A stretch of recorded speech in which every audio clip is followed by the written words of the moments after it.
Tes. Oke, Assalamualaikum warahmatullahi wabarakatuh. Waalaikumsalam warahmatullahi wabarakatuh. Oke, baik. Semoga suara saya terdengar ya, rekan-rekan semuanya. Selamat pagi. Kita bertemu lagi setelah 1 minggu belum bertatap muka atau bertatap maya lagi. Jadi untuk hari ini adalah agendanya terkait dengan presentasi kelompok ya untuk bibliometrik, analisis bibliometrik dengan menggunakan PostViewer. Jadi ada tiga kelompok yang akan presentasi hari ini. Kelompok 1, kelompok 2, dan juga kelompok 3, dan diharapkan setiap presentasi itu mungkin waktunya bisa 30 menit ya satu kelompok, karena jam 10 saya ada keperluan untuk rapat, jadinya saya majukan untuk pertemuan kali ini dari jam 8 sampai jam 10. Oke, karena sudah ada sekitar 33 mahasiswa, kita masih menunggu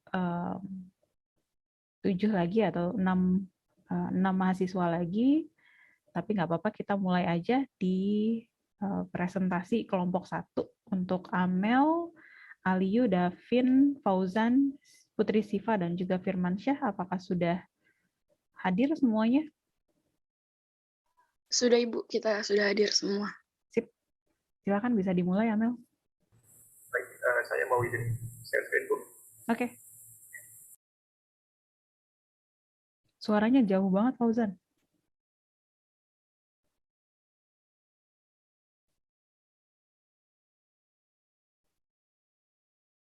Apakah sudah terdengar? Oke, terdengar sih. Ini sudah juga kelihatan ya share screen. Sip.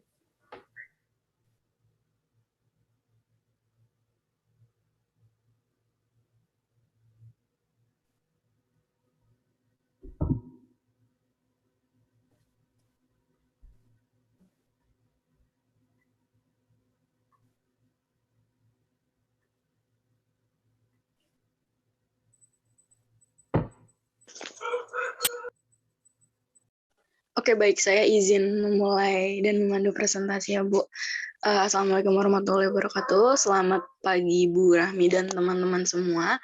Saya Amalika Putri dari kelompok 1. Di sini kami ingin memaparkan mengenai hasil analisis kami mengenai analisis bibliometrik dengan aplikasi PostViewer.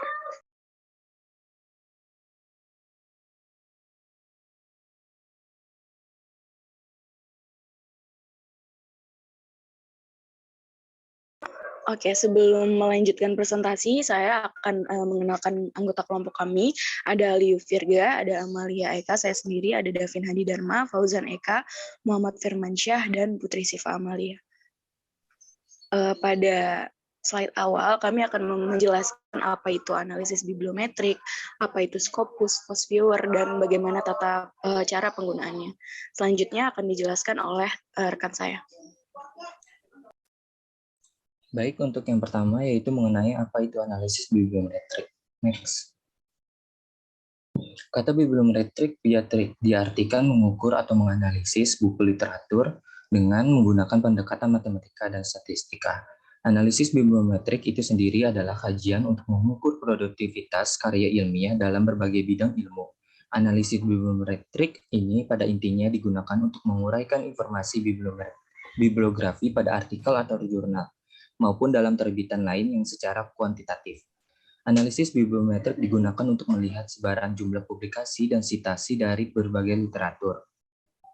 Selain itu digunakan untuk pemetaan bidang ilmiah sebuah jurnal serta mengelompokkan artikel ilmiah yang sesuai dengan suatu bidang penelitian. Next. Selanjutnya membahas mengenai manfaat analisis bibliometrik. Next. Yang pertama yaitu menerangkan tentang proses komunikasi tertulis dan sifat serta arah pengembangan secara deskriptif, perhitungan, dan analisis berbagai faset komunikasi. Yang kedua yaitu memberikan penjelasan tentang proses komunikasi tertulis dan perkembangannya dalam sebuah disiplin ilmu. Yang ketiga yaitu mengetahui subjek-subjek atau bidang-bidang dari disiplin ilmu serta arah dan tren ilmu pengetahuan pada bidang berbagai disiplin ilmu. Yang terakhir yaitu menggambarkan produktivitas penerbit, pengarang, organisasi, negara, ataupun seluruh disiplin ilmu. Next. Selanjutnya akan dijelaskan oleh teman saya. Selanjutnya adalah tahapan metode analisis bibliometrik. Next. Yang pertama itu menentukan kata kunci pencarian di Scopus yang kita pilih adalah kata kunci e-books dan information retrieval. Yang kedua adalah hasil pencarian menggunakan kata kunci itu nanti akan muncul. Dan yang ketiga, mengolah data yang dilakukan mulai dari export file Scopus yang sudah dipilih hingga nanti muncul data yang akan digunakan. Dan yang terakhir, kita melakukan analisis data yang dapat dipilih berdasarkan co-authorship atau co-occurrence. Next. Nah, berikut adalah tahapan metode analisis bibliometrik. Ini tahap yang saat kita mencari file di Scopus. Next. Selanjutnya akan dijelaskan oleh rekan saya.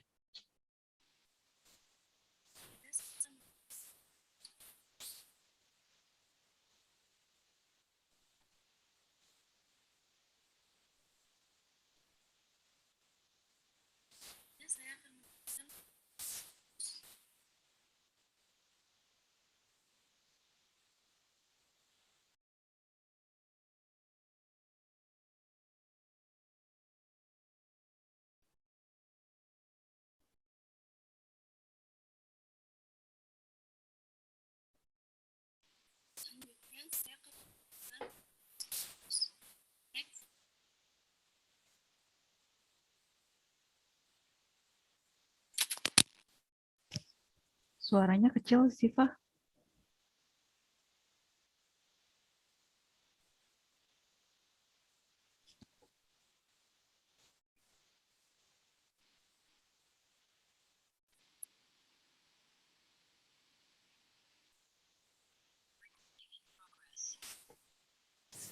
Selanjutnya, saya akan menjelaskan mengenai Scopus. Ya. Next, Ojan. Scopus adalah sebuah pusat data terbesar di dunia yang mencakup puluhan juta literatur ilmiah yang terbit sejak puluhan tahun yang lalu sampai saat ini. Scopus tidak hanya menampilkan karya ilmiah, tapi juga menampilkan data, hak paten, berbagai penelitian yang telah terbit. Scopus mempunyai ribuan bahkan jutaan data literatur. Fungsi Scopus sendiri yaitu membuat indeks literatur untuk memberikan informasi yang akurat mengenai metadata masing-masing artikel secara individual, yang di dalamnya terdapat data publikasi, abstrak, referensi, dan lain-lainnya. Next. Oke, baik. Selanjutnya di sini ada tata cara penggunaan dari Scopus itu sendiri. Yang pertama tentunya kita harus membuka Scopus. Nah, kita dapat membuka Scopus melalui website Perpustakaan UI. Itu di link remotelib.ac.id. Nah, di sini itu kenapa kita bisa menggunakan Scopus, membuka Scopus melalui Perpustakaan UI, karena Perpustakaan UI sendiri ini telah berlangganan Scopus, sehingga kita sebagai mahasiswa UI dapat mengakses Scopus secara gratis. Gitu. Selanjutnya, yang kedua itu kita akan melakukan pencarian. Nah, kami menggunakan dua kata kunci, yaitu the information retrieval dan juga e-books, menggunakan Boolean and sebagai kata penyambung di antara dua kata kunci, dan juga kata tanda petik dua tanda petik di sini untuk untuk mendapatkan hasil yang lebih spesifik lagi dari kata-kata kunci yang tadi kita ambil. Selanjutnya, setelah kita melakukan search, akan muncul beberapa hasil artikel jurnal yang keluar. Biasanya tuh sangat banyak, sekitar ada mungkin 500 atau 600-an artikel jurnal. Setelah kita lakukan itu, kita bisa menggunakan yang namanya itu limit to atau pembatasan, di mana kita akan memfilter hal-hal yang dapat dibatasi gitu, seperti authors, tahun penerbit, siapa penerbitnya, seperti itu. Selanjutnya, setelah difilter, maka akan muncul artikel jurnal yang bisa dibilang lebih sedikit, karena kan tadi sudah kita batasi sesuai ya dengan hal yang kita lebih inginkan. Dan akan muncul hasil yang lebih spesifik lagi seperti tahun yang terbatas, authors yang kita pilih tadi, dan seperti itu. Next, Ojen. Oke, langkah selanjutnya setelah carian selesai, hasil artikel jurnal yang telah didapatkan kemudian akan diekspor ke dalam file CSV yang berbentuk Excel, dan kemudian akan melakukan proses pengeksporan. Nah, hasil ekspor ini sudah dapat diproses melalui FOSS-Viewer untuk dilakukan analisis bibliometrik yang lebih lanjut. Next.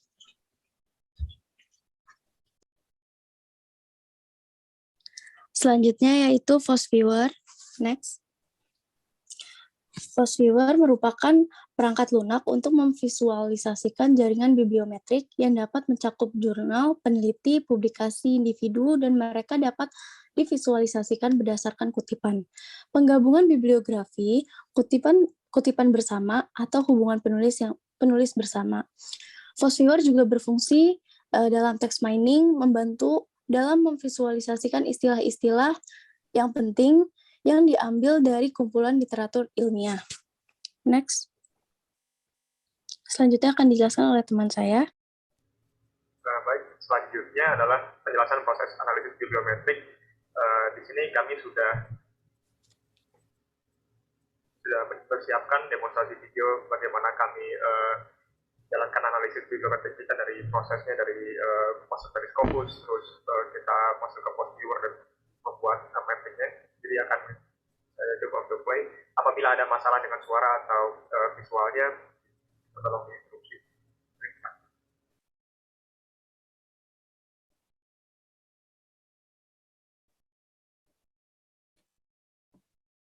Suaranya belum di-share ya, Fauzan? Suaranya ya? Iya, suaranya. Suaranya sudah maksimum di sini. Mungkin ada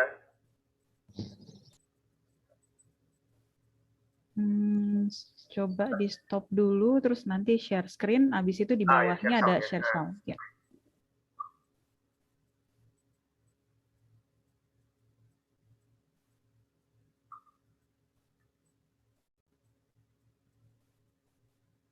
Dapatkan dari Scopus di Ya. Sudah. Scopus kami akses dari Remotely UI karena UI sudah berlangganan sehingga bisa akses secara gratis. Apabila kita langsung ke scopus.com-nya, nanti hanya ditampilkan preview dari website. Jadi dari sini kita tinggal memilih Scopus, lalu kita akan dialihkan ke link Scopus. Di sini langsung terlihat search engine-nya, di mana kita bisa menggunakannya untuk mencari hasil yang kita inginkan menggunakan keywords. Untuk sebagai contoh dalam demonstrasi ini, saya akan menggunakan 2 keywords, yaitu e-books dan information retrieval, lalu menggunakan operator boolean AND agar 2 keywords tersebut dihubungkan. Kita bisa langsung melihat hasilnya dan bisa dilihat ada beberapa hal yang bisa dilakukan, seperti melihat analisis hasil pencariannya. Kita klik Analyze Search Results, lalu nanti akan diperlihatkan visualisasi data analisis hasil pencarian kita. Di sini bisa dilihat dokumen dalam Scopus yang berhubungan dengan keyword kita. Pertama muncul di Scopus tahun 1992, lalu baru muncul lagi awal 2000-an, dan paling tinggi itu pada tahun 2012, di mana ada 10 dokumen. Selain itu bisa dilihat juga documents by author, dari authornya siapa, atau dari negara mana. Ada juga tipe dokumennya, di mana kita bisa lihat mayoritas dokumennya itu conference paper, dan artikel juga lumayan banyak, ada 30%. Lalu kita bisa melihat area subjek yang paling sering muncul dalam penelusuran adalah computer science, diikuti oleh social science atau ilmu sosial, terus ada engineering atau teknik, lalu matematika, decision sciences, medicine, dan seterusnya. Kemudian untuk kita bisa gunakan dalam FOSS-Viewer, kita harus mengekspornya dulu. Jadi untuk mengekspor datanya dari hasil pencarian ini, kita klik all, lalu export, kita pilih metode export yaitu CSV Excel, agar dapat dibaca oleh FOSS-Viewer, dan dibuat mappingnya. Informasi yang kita ingin ekspor adalah informasi citasi, bibliografi, abstrak, dan keywords. Jadi kita pilih 3 kolom ini. Semuanya kita klik, lalu kita download. Setelah selesai kita download, kita buka FOSS-Viewer, lalu kita klik create untuk membuat data mappingnya. Lalu kita pilih map based on bibliographic data, karena itu yang tadi kita export. Karena bibliographic data, kita juga pilih read data from bibliographic database files.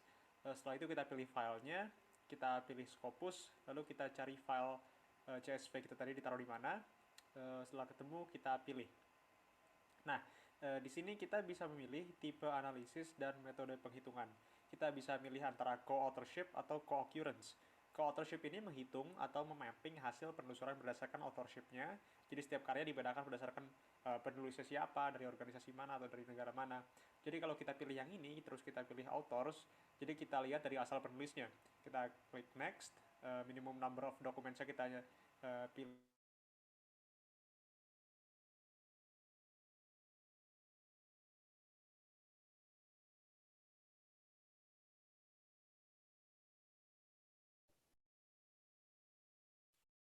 Freeze ya? Ini dia saya atau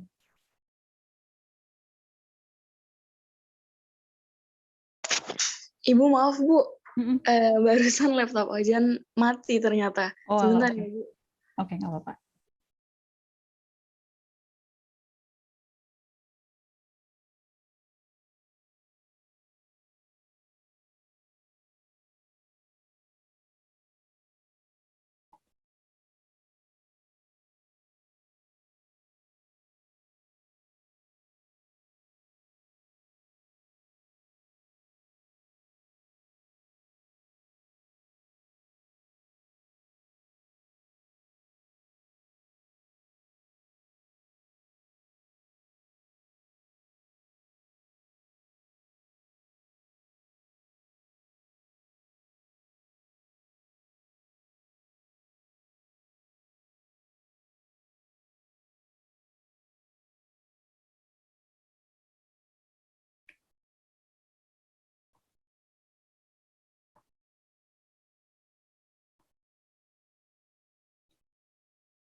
Ibu, saya izin share screen ya. Ya, silakan, Siva.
Suaranya belum terdengar.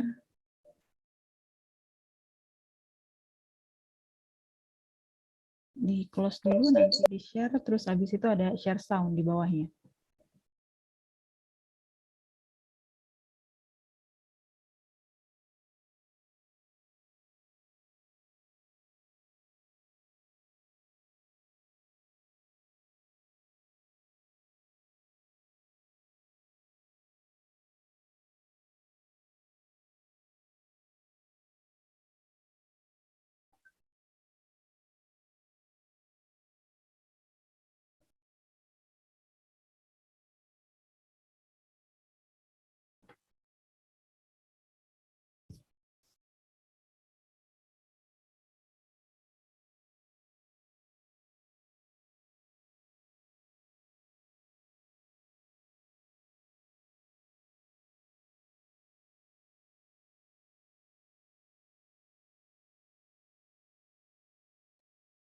Sehingga bisa akses secara gratis. Apabila kita langsung ke scopus.com-nya, nanti hanya ditampilkan preview dari website. Jadi dari sini kita Dilanjut ke 125 kalau nggak salah. atau ilmu sosial, terus ada engineering atau teknik, lalu matematika, decision sciences, medicine, dan seterusnya. Kemudian untuk kita bisa gunakan dalam FOSS-Viewer, kita harus mengekspornya dulu. Jadi untuk mengekspor datanya dari hasil pencarian ini, kita klik all, lalu export. Kita pilih metode ekspor yaitu CSV Excel, agar dapat dibaca oleh FOSS-Viewer dan dibuat mappingnya. Informasi yang kita ingin ekspor adalah informasi citasi, bibliografi, abstrak, dan keywords. Jadi kita pilih 3 kolom ini. Semuanya kita klik, lalu kita download. Setelah selesai kita download, kita buka FOSS Viewer, lalu kita klik Create untuk membuat data mappingnya. Lalu kita pilih Map based on bibliographic data, karena itu yang tadi kita ekspor. Karena bibliographic data, kita juga pilih Read data from bibliographic database files. Setelah itu kita pilih filenya, kita pilih Scopus, lalu kita cari file CSV kita tadi ditaruh di mana. Setelah ketemu, kita pilih. Nah, di sini kita bisa memilih tipe analisis dan metode penghitungan. Kita bisa milih antara co-authorship atau co-occurrence. Co-authorship ini menghitung atau memapping hasil penelusuran berdasarkan authorship-nya. Jadi setiap karya dibedakan berdasarkan penulisnya siapa, dari organisasi mana, atau dari negara mana. Jadi kalau kita pilih yang ini, terus kita pilih authors, jadi kita lihat dari asal penulisnya. Kita klik next, minimum number of documentsnya kita pilih satu saja agar semua autornya kelihatan. Dan number of authors-nya, author selected-nya kita maksimal semuanya dipilih 195. Kalau hasil penelusurannya terlalu banyak, misalkan lebih dari 1000, itu bisa membuat laptop lemot nanti pas ingin membuat mappingnya. Tapi ini hanya 195, jadi mudah-mudahan bisa. Nah, di sini kita bisa melihat authornya siapa saja satu persatu sebelum di mapping, dokumennya berapa, citasinya berapa, dan total link strength-nya berapa. Total link strength itu menunjukkan kekuatan total dari hubungan kepenulisan bersama dari peneliti tertentu dengan peneliti lainnya. Lalu kita klik next. Nah, di sini ada pop-up untuk ngasih tahu kalau ternyata banyak author yang nggak saling connect. Jadi hanya ada 7 author yang jadi satu set connected items. Jadi kalau kita pilih yes, nanti yang keluar hanya 7 authornya saja. Jadi kalau kayak gini kurang lengkap. Sedangkan kalau kita tadi klik no, jadi juga ikut ngeliatin author yang nggak connected, nanti hasilnya akan seperti ini. Masih banyak yang saling connected, tapi jadi cluster-cluster terpisah gitu. Nah, buat yang satu lagi, yang co-occurrence, itu nanti akan menunjukkan mapping berdasarkan keywords. Jadi keywords yang berhubungan dengan semua sumber pustaka dan apakah mereka connected. Jadi kita pilih all, terus kita pilih next, seperti yang tadi. Minimum number sama, kita kecilin sampai 1 biar kelihatan semua. Dan di sini bisa dilihat total strength link-nya jauh lebih besar juga. Juga ada keyword yang berhubungan dengan perpustakaan seperti digital libraries atau juga libraries. Jadi kita tinggal klik finish. Lalu bisa dilihat kalau keyword mayoritas connected semua. Jadi dari 771 akan ditampilkan 765. Lalu kita tunggu loading.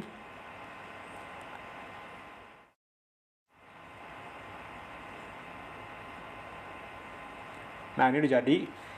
Jadi bisa dilihat hasilnya seperti ini. Information retrieval dan e-books-nya tentu yang paling besar lingkarannya karena occurrence sama total link strength-nya paling besar. Tapi ada juga hubungan dengan keyword yang berhubungan dengan perpustakaan seperti digital libraries atau library services. Jadi seperti itu untuk demonstrasi penggunaan FOSS Viewer dengan data Scopus. Analisis hasil selengkapnya akan dijelaskan di bagian berikut presentasi ini. Jadi itu untuk penjelasan. Baik, sekarang saya akan menjelaskan bagaimana tahap. Oke, mohon maaf tadi sempat ada masalah teknis. Sekarang untuk bagian selanjutnya akan dijelaskan oleh Pak saya. Terima kasih.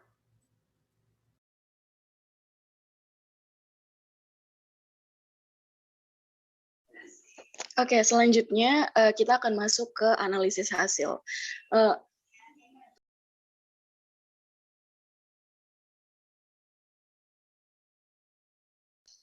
Masih back ke yang tadi dulu. Jadi topik dan keyword yang kita pilih adalah data science, analytics, and visualizations, yang keywordnya adalah e-books, dan library and information science, yang keywordnya adalah information retrieval. Oke, selanjutnya. Jadi di analisis yang akan kami tampilkan ini, kita menggunakan 2 tipe analisis, yaitu co-authorship dan co-occurrence. Di mana yang sudah tadi ditampilkan melalui video, di co-authorship itu ada 3 unit analisis, yaitu authors, organizations, dan countries. Sedangkan di tipe analisis co-occurrence itu ada 3 unit analisis juga, yaitu all keywords, author keywords, dan index keywords, di mana author keywords ini adalah kumpulan kata kunci yang ditentukan oleh si pengarang, lalu kalau index keywords ini adalah kata kunci yang telah di-generate dengan database pengindeksan, seperti itu. Selanjutnya, keywords yang pertama yaitu e-books. Di sini saya akan menjelaskan mengenai tipe analisis yang co-authorship, lalu selanjutnya akan dijelaskan yang co-occurrence dengan menggunakan Boolean logic. Boleh di next. Di tipe analisis co-authorship dengan unit analisisnya authors, di sini teman-teman bisa lihat hasil mapping dari FOSS Viewer yang kami sudah lakukan berdasarkan data yang diidentifikasi dari Scopus dengan rentang tahun 2012 sampai 2020, terdapat 3.554 total items yang muncul di pencarian. Dari 3.554 total items tersebut, terdapat 133 authors dari 15 clusters yang membahas mengenai e-books. Lalu tabel di bawah ini merupakan kumpulan authors dengan jumlah dokumen, citations, dan total link strength terbanyak yang membuat publikasi yang berkaitan dengan e-books. Seperti yang teman-teman bisa lihat di sini ada verify selected authors-nya. Selanjutnya, masih di tipe analisis co-authorship, namun unit analisisnya adalah organizations atau institutions. Berdasarkan data yang diidentifikasi dari Scopus dengan rentang tahun 2014 sampai 2018, terdapat 2.648 total items yang muncul di pencarian. Namun dari 2.648 total items, hanya terdapat 22 institusi dari 8 klaster yang berkaitan dengan e-books. Karena yang ditampilkan FOSS Viewer itu sisa dari selain 22 institusi tersebut adalah institusi-institusi yang tidak memiliki koneksi satu sama lain, sehingga yang ditampilkan oleh mapping FOSS Viewer ini hanya 22 institusi yang terkait. Tabel di bawah ini merupakan kumpulan institusi dengan jumlah dokumen, citations, dan total link strength terbanyak yang membuat publikasi yang berkaitan dengan e-books. Bisa teman-teman lihat di sini juga.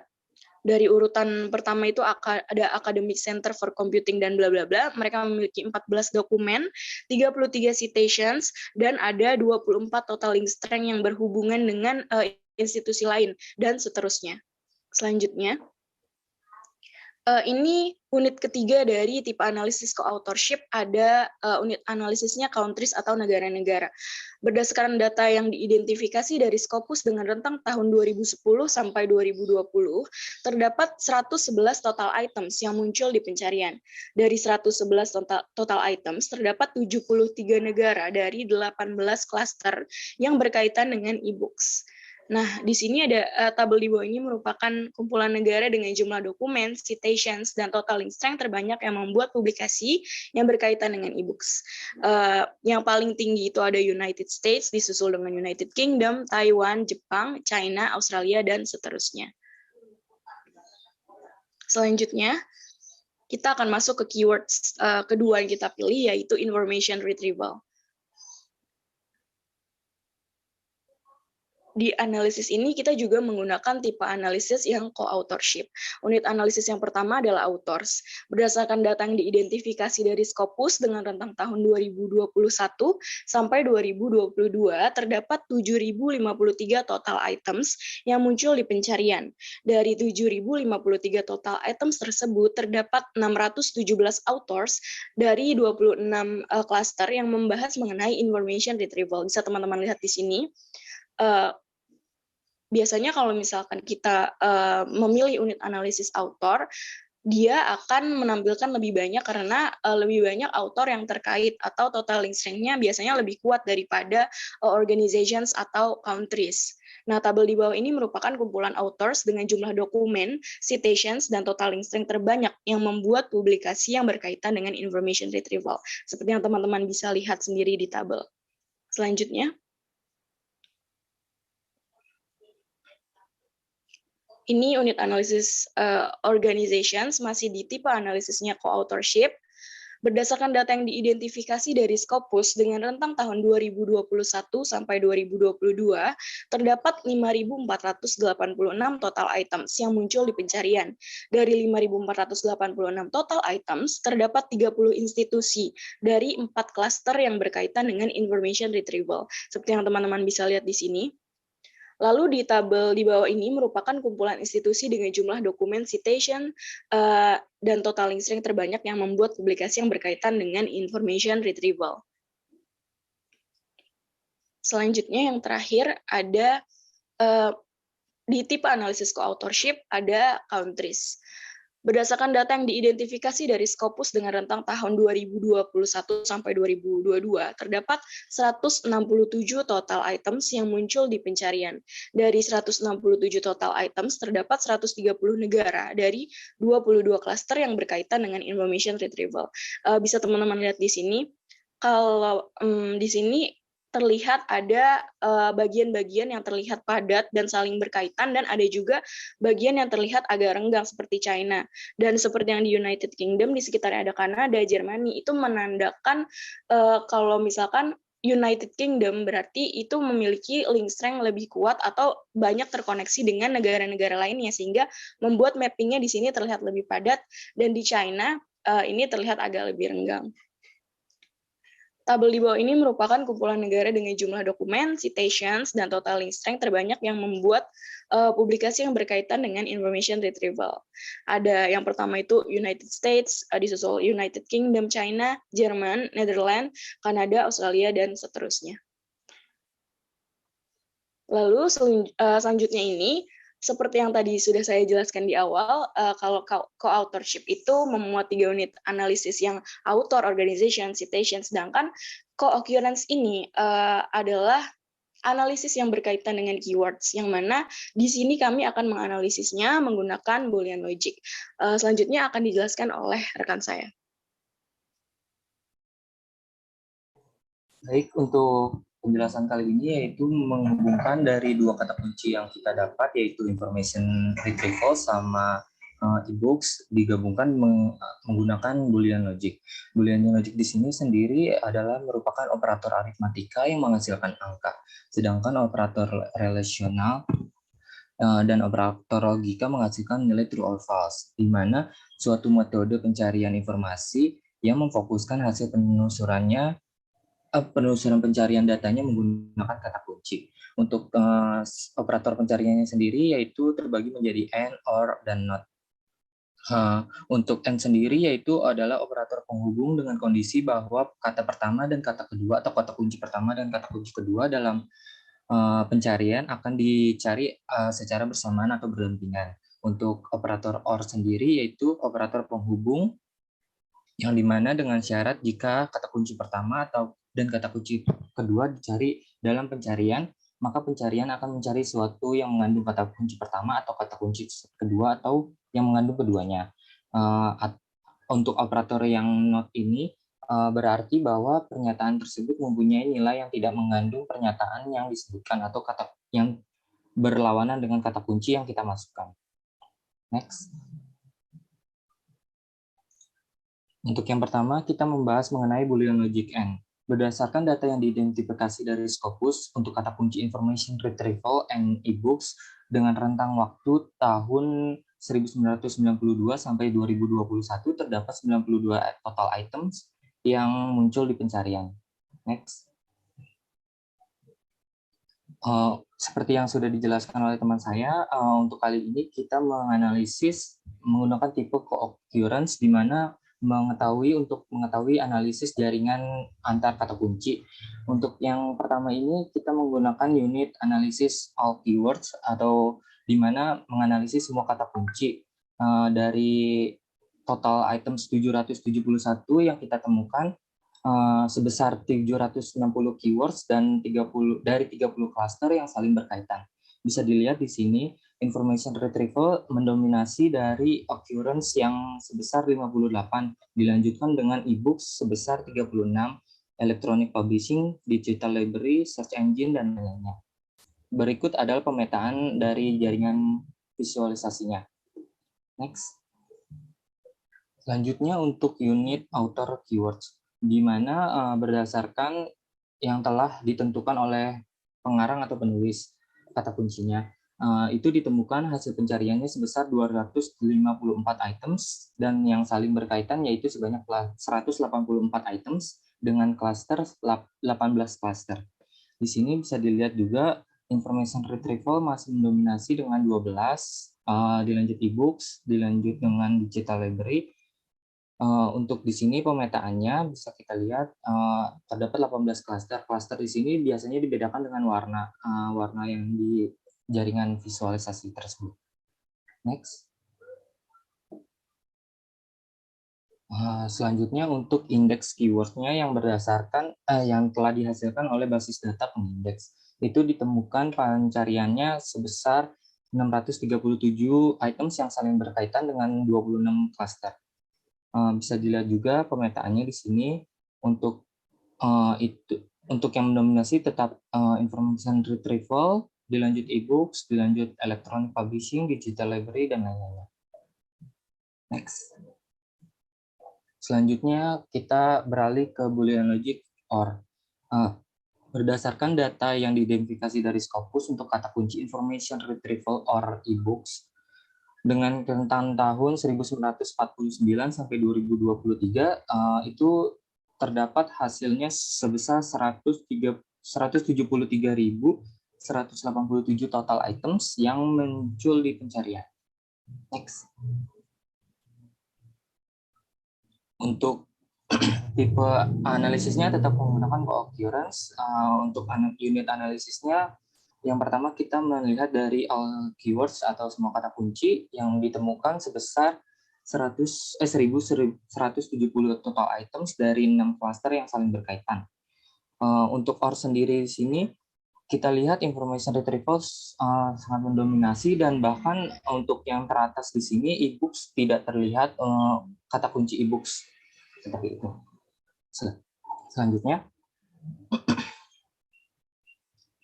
lalu untuk author keywords, yaitu berdasarkan kata kunci yang telah ditentukan oleh pengarang atau penulis. Ditemukan hasil pencariannya sebesar 821 items yang saling berkaitannya sebanyak 792 items dengan cluster 36.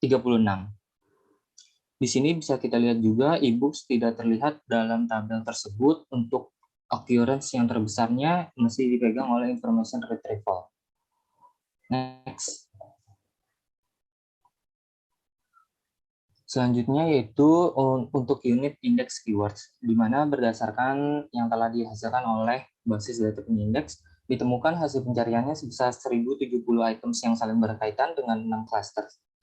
Di sini bisa dilihat pemetaannya, information retrieval, dan dilanjutkan oleh humans, article, adult, female, male, dan selanjutnya. Next. Untuk selanjutnya yaitu Boolean logic not. Berdasarkan data yang diidentifikasi dari Scopus dengan rentang tahun 2003 sampai 2020, untuk kata kunci information retrieval not e-books terdapat 80 total items yang muncul di pencarian. Begitu pula dengan kata kunci yang dibalik, yaitu e-books not information retrieval menunjukkan hasil yang sama. Next. Kita menggunakan tipe analisis co-occurrence, yang mana unit analisis pertama yang kita telusuri yaitu all keywords, di mana berdasarkan semua kata kunci ditemukan 180 total items dengan saling berkaitannya 170 items dengan 10 cluster yang ada. Bisa dilihat di sini untuk information retrieval sebesar occurrence 10, dilanjut e-book sebesar 4, electronic publishing sebesar 5. Next. Terus selanjutnya dari unit author keywords yang berdasarkan pengarang, ditemukan hasil pencariannya sebesar 60 total items yang saling berkaitannya 19 items dengan 5 cluster. Bisa dilihat pemetaannya di sini lebih sederhana karena hanya 19 items dan 5 cluster. Next. Selanjutnya untuk indeks keyword sendiri, yang mana telah dihasilkan dari basis data pengindeks, ditemukan hasil pencariannya sebesar 134 items yang saling berkaitan dengan 7 cluster yang ada. Next. Untuk kesimpulan akan dijelaskan oleh rekan saya. Selanjutnya kesimpulan. Yang pertama adalah hasil dari jaringan visualisasi device viewer menggambarkan peta yang mengaitkan antara kata kunci satu dengan yang lainnya. Dalam peta tersebut sudah terdapat pemetaan klaster yang berbeda di setiap kata kuncinya. Yang kedua, hasil yang diperoleh untuk kata kunci pertama yaitu e-books dalam pencarian menggunakan tipe analisis co-authorship berdasarkan pengarang paling banyak ditulis oleh Ogata H dan berdasarkan organisasi paling banyak diterbitkan dari Academic Center for Computing and Data Science, serta berdasarkan negara sebagian besar dari United States. Yang ketiga, hasil yang diperoleh untuk kata kunci kedua yaitu information retrieval. Dalam pencarian menggunakan tipe analisis co-authorship, berdasarkan pengarang paling banyak ditulis oleh Lee X, dan berdasarkan organisasi paling banyak diterbitkan dari Department of Anesthesiology, serta berdasarkan negara sebagian besar dari United States.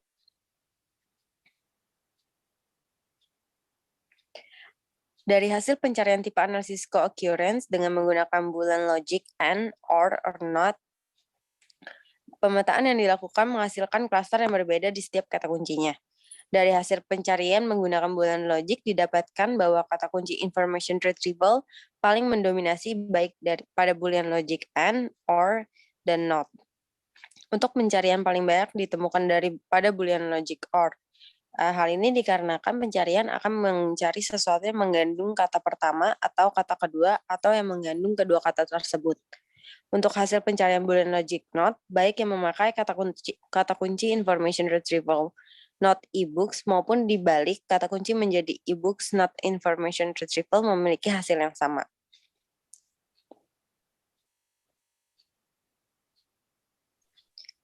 Berikut adalah referensi yang kami gunakan dalam penyusunan presentasi hari ini. Oke, baik. Terima kasih kelompok 1 atas presentasinya. Aliyu, Amel, Davin, Fauzan, Putri Siva, dan juga Firman. Saya sebenarnya ada banyak pertanyaan. Mungkin nanti teman-teman juga kalau misalkan ada waktu bisa bertanya ke kelompok 1 kalau ada pertanyaan. Kita lanjut ya ke kelompok 2. Sebelumnya kita beri applause terlebih dahulu untuk kelompok 1. Kita lanjut ke kelompok 2. Apakah sudah siap kelompok 2, Mayang?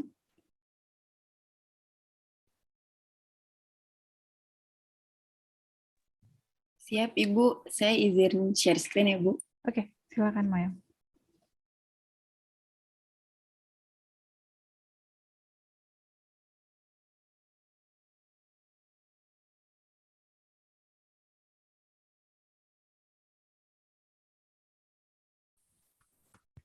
Saya mulai ya, Ibu. Assalamualaikum warahmatullahi wabarakatuh. Selamat pagi Bu Rahmi dan teman-teman. Kami kelompok 2 akan memaparkan hasil diskusi kami mengenai bibliometrik dengan kata kunci Human Information Behavior dan Digital Libraries.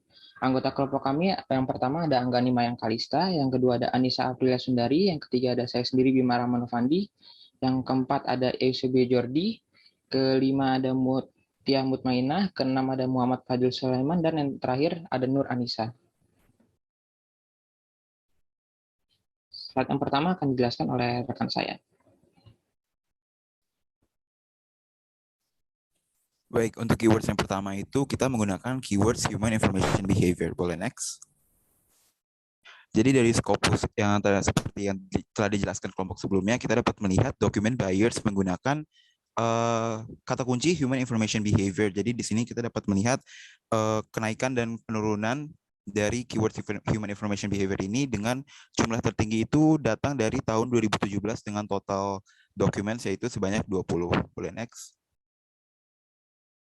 Lalu dari dokumen by author-nya itu sendiri kita juga dapat melihat di sini bahwa kontribusi terbanyak itu berasal dari Spink dengan jumlah 10 dokumen, lalu disusul dengan Lopatovska, lalu ada Erdeles, Julian, Lingel, Makri, Mansurian, Shah, dan lain-lain. Boleh next? Untuk dokumen by country atau teritorinya itu sendiri, kita dapat melihat di sini bahwa United States mendominasi dengan jumlah 106 documents dan disusul dengan United Kingdom dengan 22 documents. Lalu ada Australia, Kanada, Finland, China, Germany, Sweden, Iran, dan Denmark di bawah United States dan United Kingdom. Boleh next? Nah, berikutnya kita akan melihat keywords Human Information Behavior menggunakan analisis co-occurrence dengan author keywords.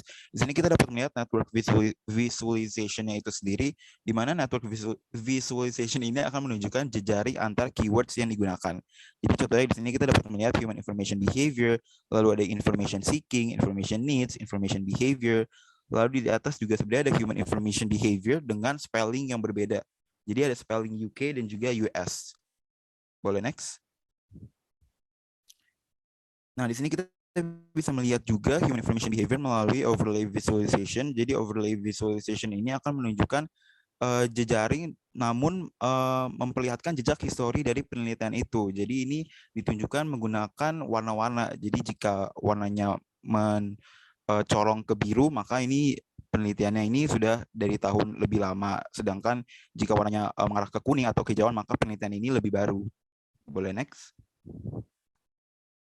Lalu berikutnya juga ada visualisasi dari density-nya. Jadi density visualization ini akan menunjukkan kerapatan atau penekanan dari keywords yang digunakan. Jadi kita dapat melihat di sini human information behavior di tengah itu sangat menonjol.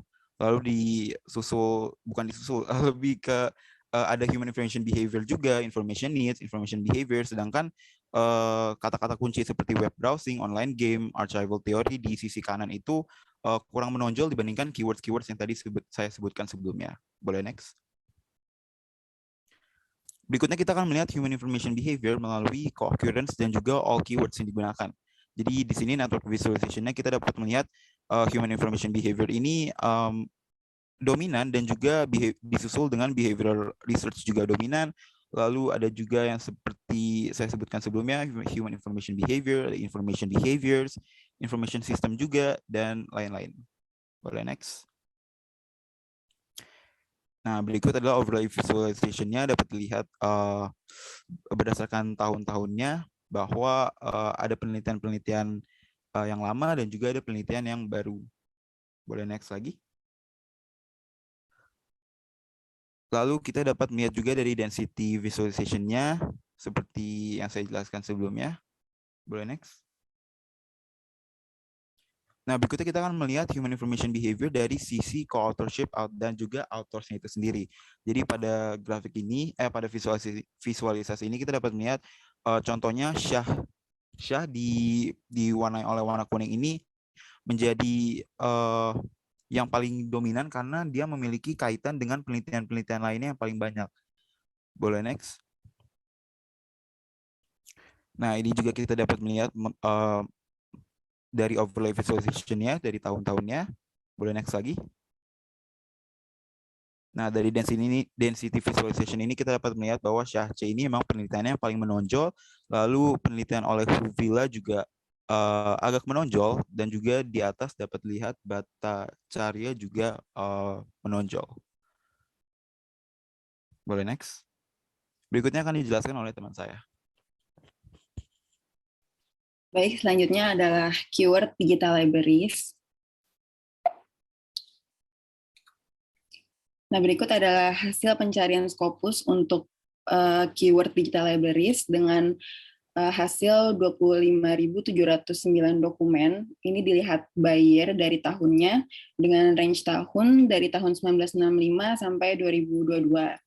Dengan hasil grafik, dokumen terbanyak itu ada di tahun 2006 dengan jumlah dokumen 1.500.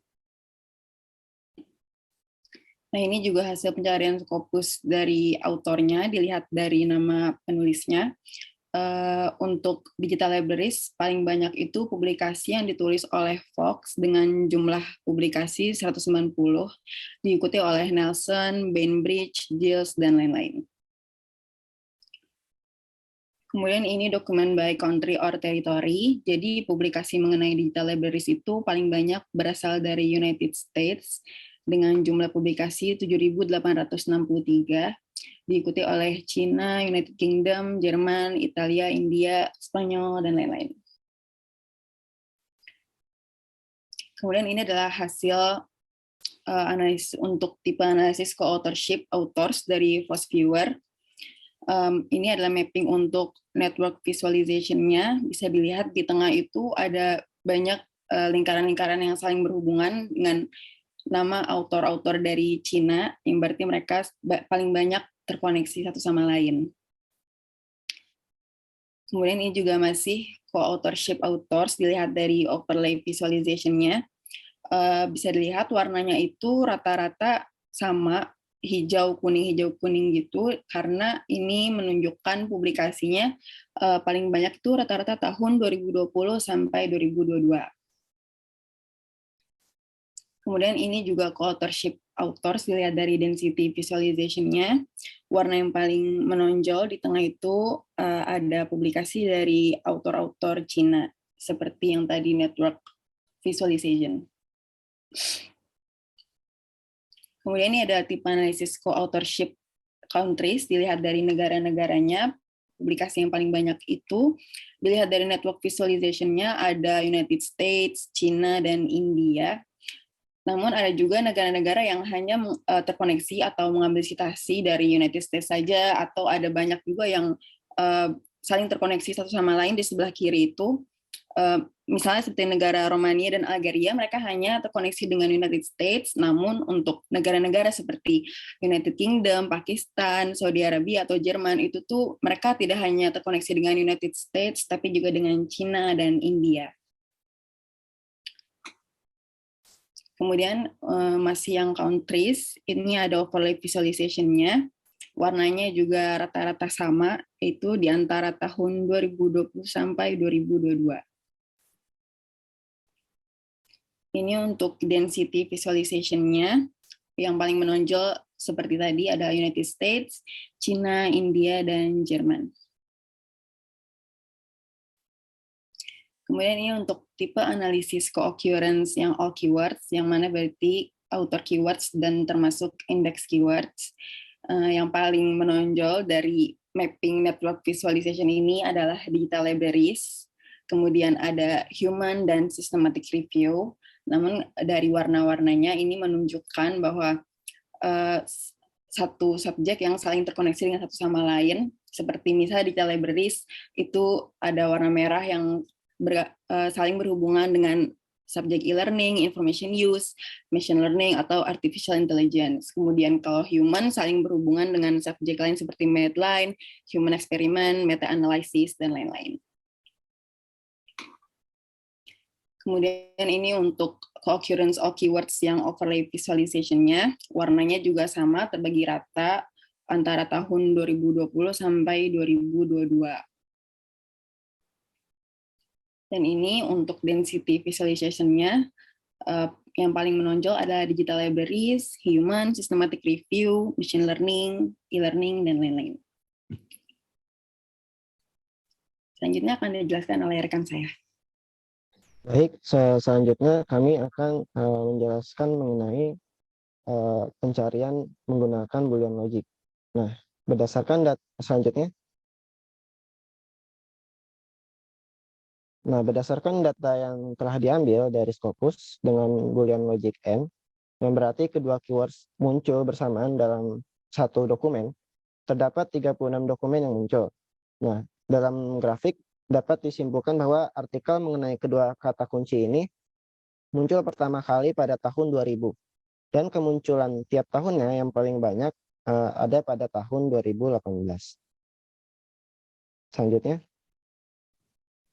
Sedangkan jika dilihat dari autornya, yang paling banyak berkontribusi itu adalah Lopatovska dan Spink yang berjumlah 3 artikel.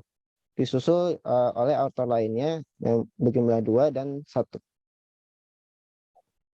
Selanjutnya.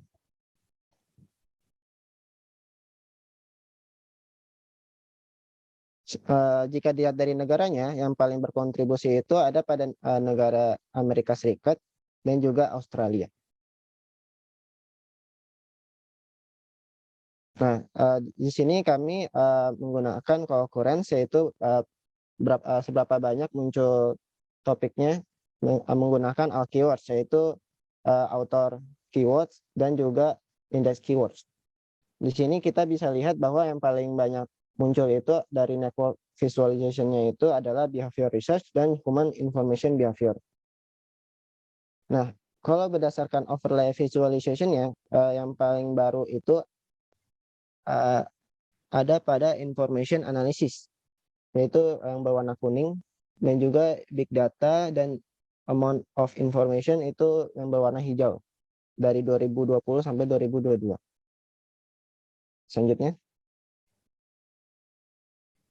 Kalau berdasarkan density visualization-nya itu yang paling banyak muncul adalah behavior research, human information behavior, big data, social media, dan information behavior. Selanjutnya akan dijelaskan oleh teman saya. Nah, selanjutnya saya akan menjelaskan mengenai Boolean logic menggunakan OR, yang dimana itu mencari informasi mengandung salah satu dari kedua kata human information behavior sama digital libraries. Selanjutnya. Nah, untuk dokumen by years-nya itu terdapat 25.964, dan dimana itu dari tahun 1965 sampai 2022, itu yang paling banyak dokumennya itu terdapat di tahun 2005, yaitu berjumlah 1.500. Next. Nah, untuk author-nya sendiri yang paling banyak berkontribusi yaitu oleh Fox dan juga Nelson, yang dimana untuk Fox sendiri itu ada sekitar 190, dan juga Nelson itu terdapat 105. Next. Nah, untuk country dan teritorinya sendiri, untuk bagian OR ini masih diungguli oleh US sebagai dokumen yang terbanyak. Next. Nah, untuk ukuran keyword-nya sendiri, untuk network visualization-nya, ini yang paling terlihat jelas itu hanya beberapa, jadi koneksinya itu pun semakin banyak di daerah network visualization, sedangkan di overlay sendiri pun sudah banyak juga beberapa dokumen yang dituliskan pada tahun 2022. Selanjutnya. Nah, untuk melihat density-nya, yaitu keratannya sendiri, itu ada yang paling menonjol yaitu performance, dan juga ada deep learning, dan ada juga human, artikel, dan sebagainya. Next. Nah, selanjutnya akan dijelaskan oleh rekan saya. Baik, selanjutnya kita akan melakukan pencarian dengan Boolean logic and not, di mana keyword yang kita gunakan adalah human information behavior and not digital libraries, yang menunjukkan hasil pencarian yang mengandung kata yang di depan, yaitu human information behavior, namun tidak mengandung kata yang di belakang, yaitu digital libraries. Hasil pencarian di Scopus menunjukkan hasil 166 dokumen yang difilter dari tahun 1988 hingga 2022.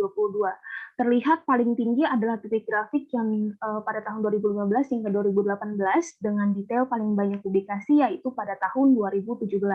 Disusul dengan titik grafik yang menunjukkan titiknya yaitu pada tahun 2018 hingga 2021 dengan detail paling banyak publikasi dilakukan pada 2021 dan 2020.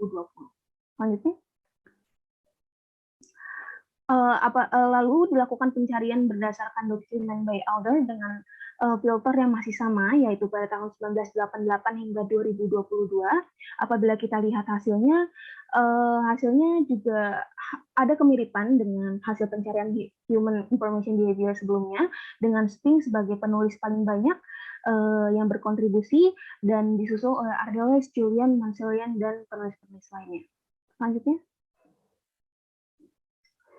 Lalu dilakukan juga pencarian berdasarkan dokumen by country or territory dengan filter yang masih sama, yaitu pada tahun 1988 hingga 2022, dan menunjukkan hasil bahwa publikasi paling banyak dilakukan dari negara United States dan disusul dengan negara-negara lainnya, di mana United States memiliki angka yang jauh lebih banyak dibandingkan negara-negara lainnya. Selanjutnya.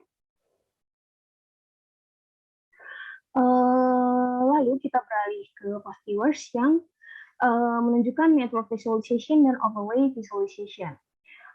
Pada network visualization yang dilakukan berdasarkan co-occurrence dan all keywords yang tadi sudah dijelaskan, yaitu mengandung keywords by author dan keywords by index juga, menunjukkan bahwa keywords paling banyak yang muncul yaitu adalah behavioral research dan human information behavior.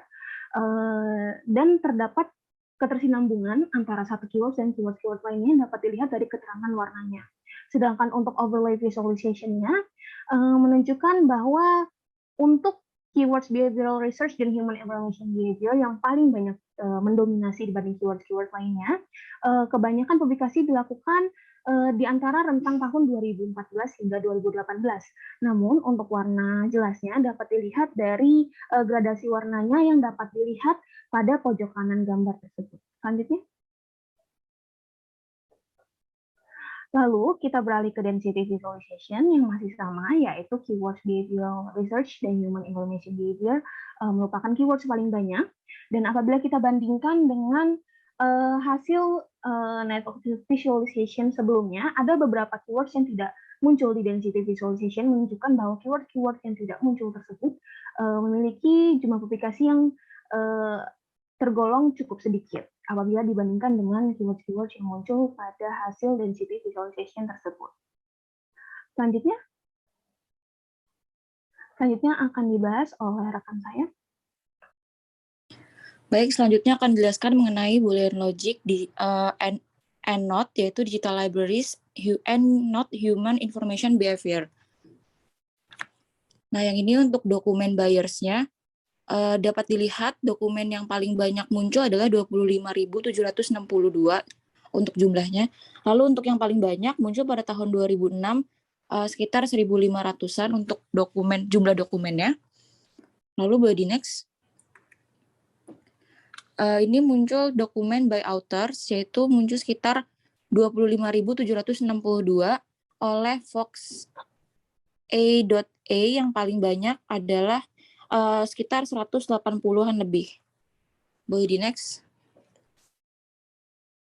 Nah, ini untuk dokumen by country or territory, muncul dokumen sekitar 25.762, yang paling banyak adalah oleh negara US, sekitar kurang lebih 7.874, disusul oleh Cina, lalu yang paling sedikit adalah kalau untuk yang di layar adalah untuk Jepang. Boleh di next. Nah, ini berdasarkan co-occurrence dan all keywords, muncul tampilan network visualization yang kiri, dan untuk yang kanan adalah untuk overlay visualization. Dapat dilihat yang paling menonjol di network visualization adalah digital libraries, itu paling besar yang warnanya merah. Lalu untuk yang overlay visualization, berdasarkan tahun, kebanyakan paling muncul adalah tahun sekitar 2020, dan muncul juga sebenarnya tahun 2021, tetapi tidak terlalu banyak, kecil-kecil warna kuning pada belakang, dapat kita lihat bersama. Lalu boleh di next. Nah, untuk density visualization dalam penonjolannya, berdasarkan co-occurrence dan all keywords, yaitu muncul yang paling menonjol adalah digital libraries. Yang lain tidak terlalu menonjol seperti yang lain-lainnya, namun di sini juga ada satu yang juga menonjol adalah mengenai human, yang kuningnya masih bisa terlihat. Lalu boleh di next. Oke, selanjutnya akan dijelaskan oleh rekan saya. Silakan. Selanjutnya ada peran perpustakaan itu sendiri. Selanjutnya. Jadi perilaku manusia itu adalah sesuatu hal yang berkaitan dengan cara seseorang ketika sedang melakukan satu hal untuk menggapai tujuannya. Tindakan tersebut juga terjadi ketika seseorang sedang melakukan pencarian informasi yang mereka butuhkan di perpustakaan. Ketika mencari informasi, perilaku yang ditimbulkan oleh tiap orang akan berbeda satu sama lain sesuai dengan kebutuhan, tujuan, dan cara berpikirnya. Perpustakaan memiliki peran untuk memudahkan seseorang ketika sedang mencari informasi di perpustakaan. Mereka harus saling membangun kerjasama agar informasi yang dimiliki oleh perpustakaan dengan yang dicari oleh pengguna atau pemustaka dapat dengan mudah disatukan. Selain itu, pemustaka juga membutuhkan layanan penelusuran informasi secara online agar mereka dapat dengan mudah mendapatkan informasi yang dibutuhkan tanpa harus datang ke perpustakaan. Pemustaka dapat menelusuri informasi dimanapun dan kapanpun menggunakan jaringan internet atau terhubung dengan internet. Sehubungan dengan itu, layanan digital yang dimiliki oleh perpustakaan harus dapat memadai dan mudah digunakan oleh pengguna. Dengan begitu, perilaku manusia dalam mencari informasi akan didukung oleh perpustakaan digital yang dapat membantu serta mempermudah dalam melakukan pencarian informasi. Selanjutnya ada kesimpulan dari kelompok kami. Kesimpulannya, Scopus adalah sebuah database yang dapat digunakan untuk melakukan penelusuran terhadap berbagai hasil penelitian dengan tampilan yang mampu memetakan hasil-hasil penelitian berbagai bidang ilmu atau subjek atau kategori, autor, bisa juga dari kata kunci, publisher, dari tahun terbit, geografis yang dapat dipantau dari sisi kolaborasi penulis dan keywords. Database Scopus pada kajian bibliometrik sering digunakan untuk melihat hasil pemetaan pengetahuan di sebuah penelitian. Kajian bibliometrik sendiri dapat mengungkapkan pola pemanfaatan suatu dokumen serta perkembangan literatur atau sumber informasi subjek. Dalam hal ini, FOSViewer dapat menyajikan dan mempresentasikan informasi khusus tentang peta grafis bibliometrik. Melalui FOSViewer ini, kita dapat menampilkan peta bibliometrik dengan cara yang mudah untuk menafsirkan suatu korelasi atau jaringan hubungan antar kata kuncinya. Dengan metode ini, kita dapat memperoleh gambaran dari struktur umum peta bibliometrik dengan memperhatikan bagian yang dianggap penting untuk dianalisis. Melalui metode ini juga, kita dapat menafsirkan kata kunci yang paling banyak digunakan dalam suatu publikasi.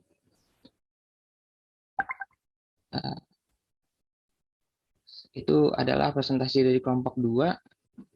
Cuci tangan sampai bersih, cukup sekian dan terima kasih. Cakep.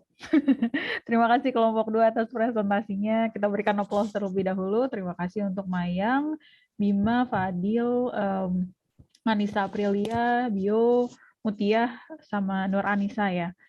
Oke, ini saya ngedengerin kelompok 2 jadi reuni sama teman-teman saya yang ada di mention tadi sama teman-teman kelompok 2. Baik, kalau misalkan tanpa memperpanjang waktu ya, kita langsung aja ke kelompok 3. Kelompok 3, silakan kelompok 3, Alpia.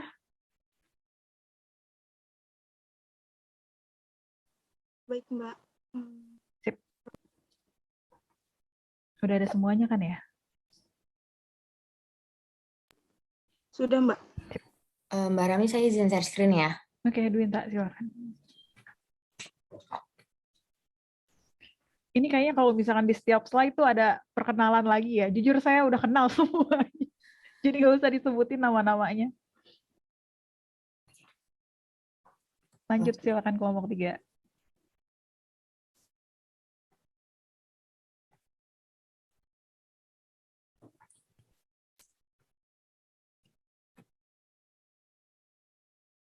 Assalamualaikum Mbak Rami dan teman-teman sekalian. Di sini saya perwakilan dari kelompok 3 akan menjelaskan analisis bibliometrik. Anggota kelompoknya tadi ini sudah ada. Selanjutnya akan dijelaskan oleh rekan saya.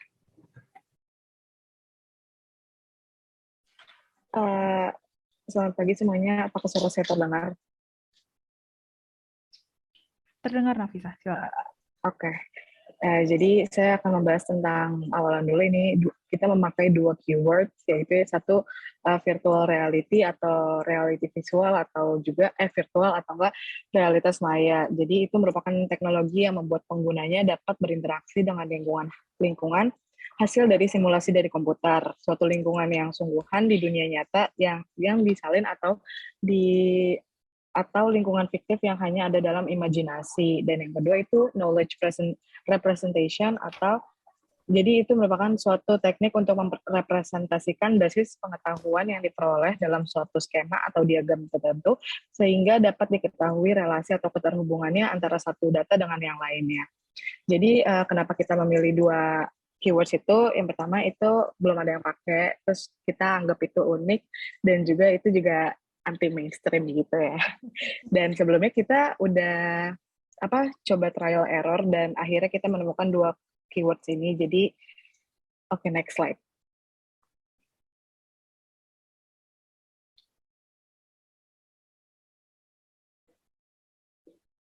Oke, jadi di sini ada hasil pencarian dari Scopusnya. Itu yang pertama virtual reality ada di nomor 145490, yang kedua knowledge representation itu 32.2017.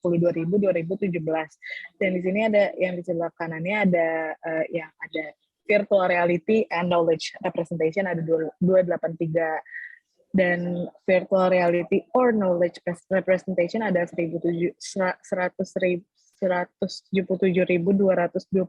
dan yang terakhir itu virtual reality no knowledge representation ada 51. Oke, next. Selanjutnya akan dibahas oleh rekan saya. Terima kasih.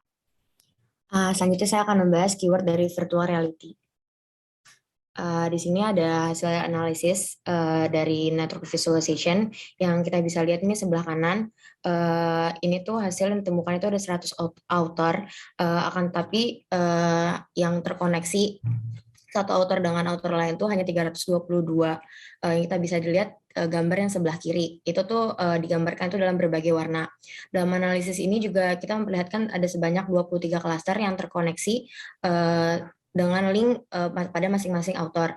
Jadi sehingga kita bisa mengetahui nih satu author itu terhubung dengan klaster yang mana. Dan kita juga bisa tahu nih author itu bisa menghasilkan artikel yang sama atau tidak dengan author yang lainnya. Jadi itu author-author tersebut itu membentuk satu klaster yang terhubung satu sama lain untuk menghasilkan artikel yang sama. Selanjutnya ini ada hasil dari overlay visualization. Di sini tuh kita bisa lihat ini hasilnya tidak berbeda jauh dengan network visualization. Nah, itu jadi ada terdapat 23 klaster atau kelompok author yang terpisah yang berdasarkan dari rata-rata tahun publikasi. Jadi kita bisa lihat nih, kalau misalnya semakin biru itu berarti publikasinya itu sudah lama, dan semakin kuning itu berarti publikasinya semakin baru. Yang di sebelah kanan ini yang tidak terkoneksi, yang di sebelah kiri ini yang terkoneksi satu sama lain. Lalu ini ada hasil dari density visualization. Nah, density visualization itu menunjukkan itu ada kedalaman antar unit analisis author yang berdasarkan bobot atau jumlah dokumennya. Jadi secara keseluruhan, warna kuning itu menunjukkan bobot dokumen yang paling banyak, yang seperti ditunjukkan oleh hasil dari author Liwe, dan teman-temannya itu menunjukkan klaster author yang saling terhubung. Hal ini mengindikasikan masing-masing author itu memiliki kedalaman yang hampir sama satu sama lainnya. Selanjutnya ini ada authorship dari organization. Ini dari network visualization-nya. Ini tuh kita bisa lihat nih di sebelah kanan itu 1.000 organisasi atau lembaga yang telah berkontribusi. Tetapi yang terkoneksi itu hanya 16 organisasi atau lembaga saja yang menghasilkan itu penelitian dengan topik virtual reality ini.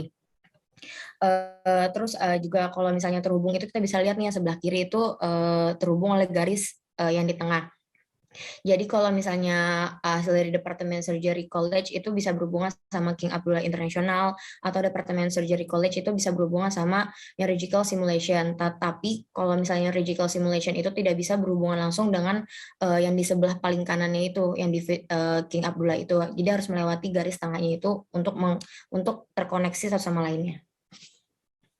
Selanjutnya ini ada virtual reality dari overall visualization, itu sama juga seperti penjelasan saya sebelumnya. Ini kita bisa lihat jadi semakin biru hasilnya itu tuh berarti tahun publikasinya itu yang lama. Ini sekitaran dari kalau misalnya yang terkoneksi itu 2019 sampai 2020 kalau yang terbaru. Nah, sedangkan yang tidak terkoneksi itu dari 2010 yang paling lama dan 2020 itu yang paling terbaru. Nah, selanjutnya ada density visualization dari organization. Di sini sama, ini kalau misalnya semakin kuning itu menunjukkan bobot dari masing-masing jumlah dokumennya. Jadi secara keseluruhan ini warna kuning ini menunjukkan bobot dokumen yang paling banyak. Seperti yang ditunjukkan 3 klaster. 3 klaster ini tuh yang tadi terkoneksi ini. Ini saling terhubung untuk menunjukkan masing-masing organisasi atau lembaga tempat pembuatan artikel memiliki kedalaman yang hampir sama satu sama lainnya. Selanjutnya itu saya akan menjelaskan authorship dari countries atau negara-negaranya. Nah, dari negara-negaranya ini yang sebelah kanan ini yang tidak terkoneksi seperti sebelum-sebelumnya, ini terdeteksi ada 113 negara yang menggunakan topik yang virtual reality, sedangkan yang terdeteksi terkoneksi itu ada 78. Nah, hasilnya itu bisa kita lihat yang sebelah kiri itu Cina itu bisa terkoneksi oleh negara Jerman, Brazil, Australia, United Kingdom, Jepang, sampai Taiwan.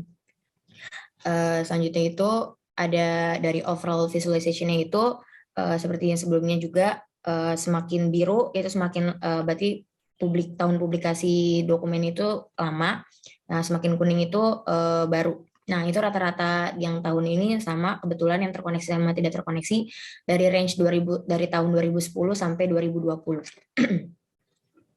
Selanjutnya ini juga ada density visualization dari countries. Ini juga kita lihat hasilnya juga sama, Tapi yang paling menonjol ini negara Cina. Berarti itu diibaratkan negara Cina ini menghasilkan dokumen dengan topik virtual reality ini lebih banyak dibandingkan negara-negara yang lainnya. Selanjutnya ini adalah saya akan menjelaskan co-occurrence dari all keyword. Ini tuh hasil dari network visualization. Dari 1000 item ini keyword yang jadi keyword ini saling terhubung dari tersebut dibagi berdasarkan 5 klaster. Ada yang klaster warna merah, biru, hijau, kuning sama ungu. Nah, itu terhubung dengan kata-kata virtual reality-nya. Nah, ini overall visualization-nya dari kata kunci virtual reality dari sekitar tahun 2012 sampai 2020 ini terhubung sama kata-kata virtual reality. Jadi kalau misalnya kita nyari virtual reality, kita bisa dapat nih kata-kata selain kayak e-learning, teaching, ada teaching methods, ada human, ada control, ada psychology, dan sebagainya. Nah, ini sama penjelasannya. Jadi semakin tinggi bobot dokumen yang terindeks di Scopus dan semakin banyak itu makin warnanya semakin kuning. Nah, kita bisa lihat ini ada virtual reality itu semakin kuning. Jadi bobot nilainya itu lebih tinggi. Terus juga ada kayak teman-temannya kayak ada 3-dimensional computer, ada e-learning, ada big data, ada human. Selanjutnya ini ada co-occurrence dari author keywords yang dari author keywords. Dari 314 item keywords ini tuh ditemukan sekitaran 26 klaster yang saling terhubung dalam klaster yang sama. Jadi tuh kita bisa lihat nih dari virtual reality-nya ini terhubung ada kata-kata IoT atau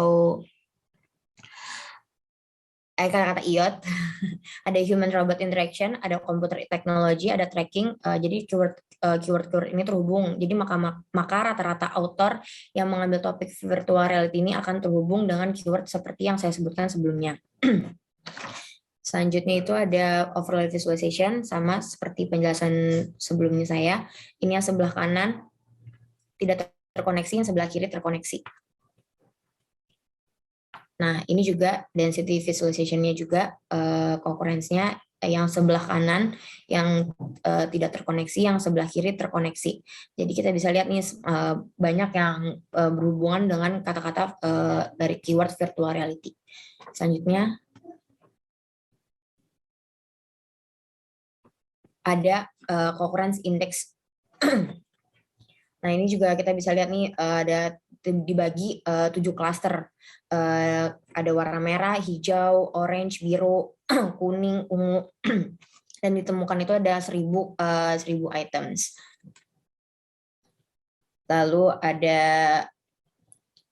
ini ada overlay visualization. Jadi sama seperti penjelasan sebelumnya, makin biru makin lama, yang makin lama yang kuning itu semakin baru. Ini juga terhubung dengan kata-kata bisa ada computer simulations, surgery, dan sebagainya. Dan juga density visualization-nya yang indeks keyword-nya ini, itu jika lihat bobotnya warna kuning, itu berarti nilainya semakin besar. Selanjutnya akan dijelaskan oleh teman saya. Baik, selanjutnya saya akan menjelaskan hasil analisis post-viewer dari keyword knowledge representation. Next.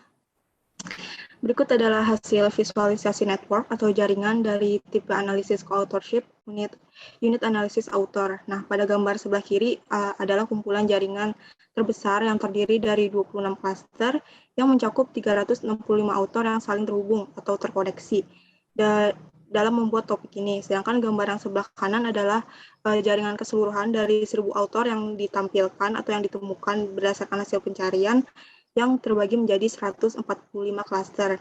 Nah, dapat dilihat dari dua gambar ini, nama author yang dalam lingkaran yang paling besar atau menonjol adalah author Wang Ye yang memiliki 23 koneksi atau links dengan author lainnya dan sudah memiliki 18 dokumen yang terindeks Scopus.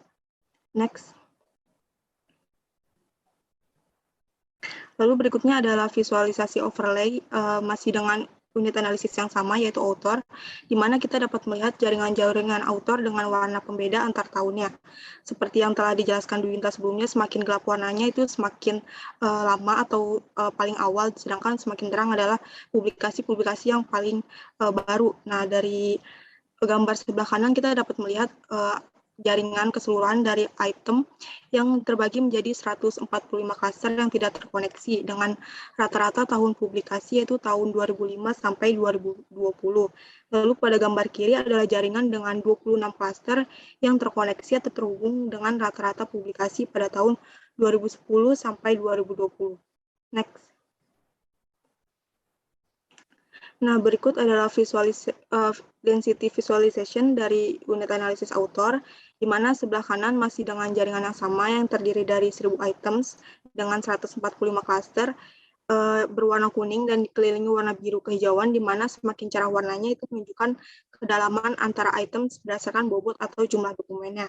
Dan di sebelah kiri adalah gambar jaringan terbesar dari item yang berhubungan atau terkoneksi, yang dapat kita lihat bahwa titik yang paling cerah itu ada di tengah-tengah dengan nama penulis dengan koneksi paling banyak yaitu Wang Ye, Wang Jie, dan Zhang Ye dengan masing-masing itu Wang Ye 18 dokumen publikasi, Wang Jie 16 dokumen publikasi, dan Zhang Ye 14 dokumen publikasi yang terindeks di Scopus terkait topik ini. Next.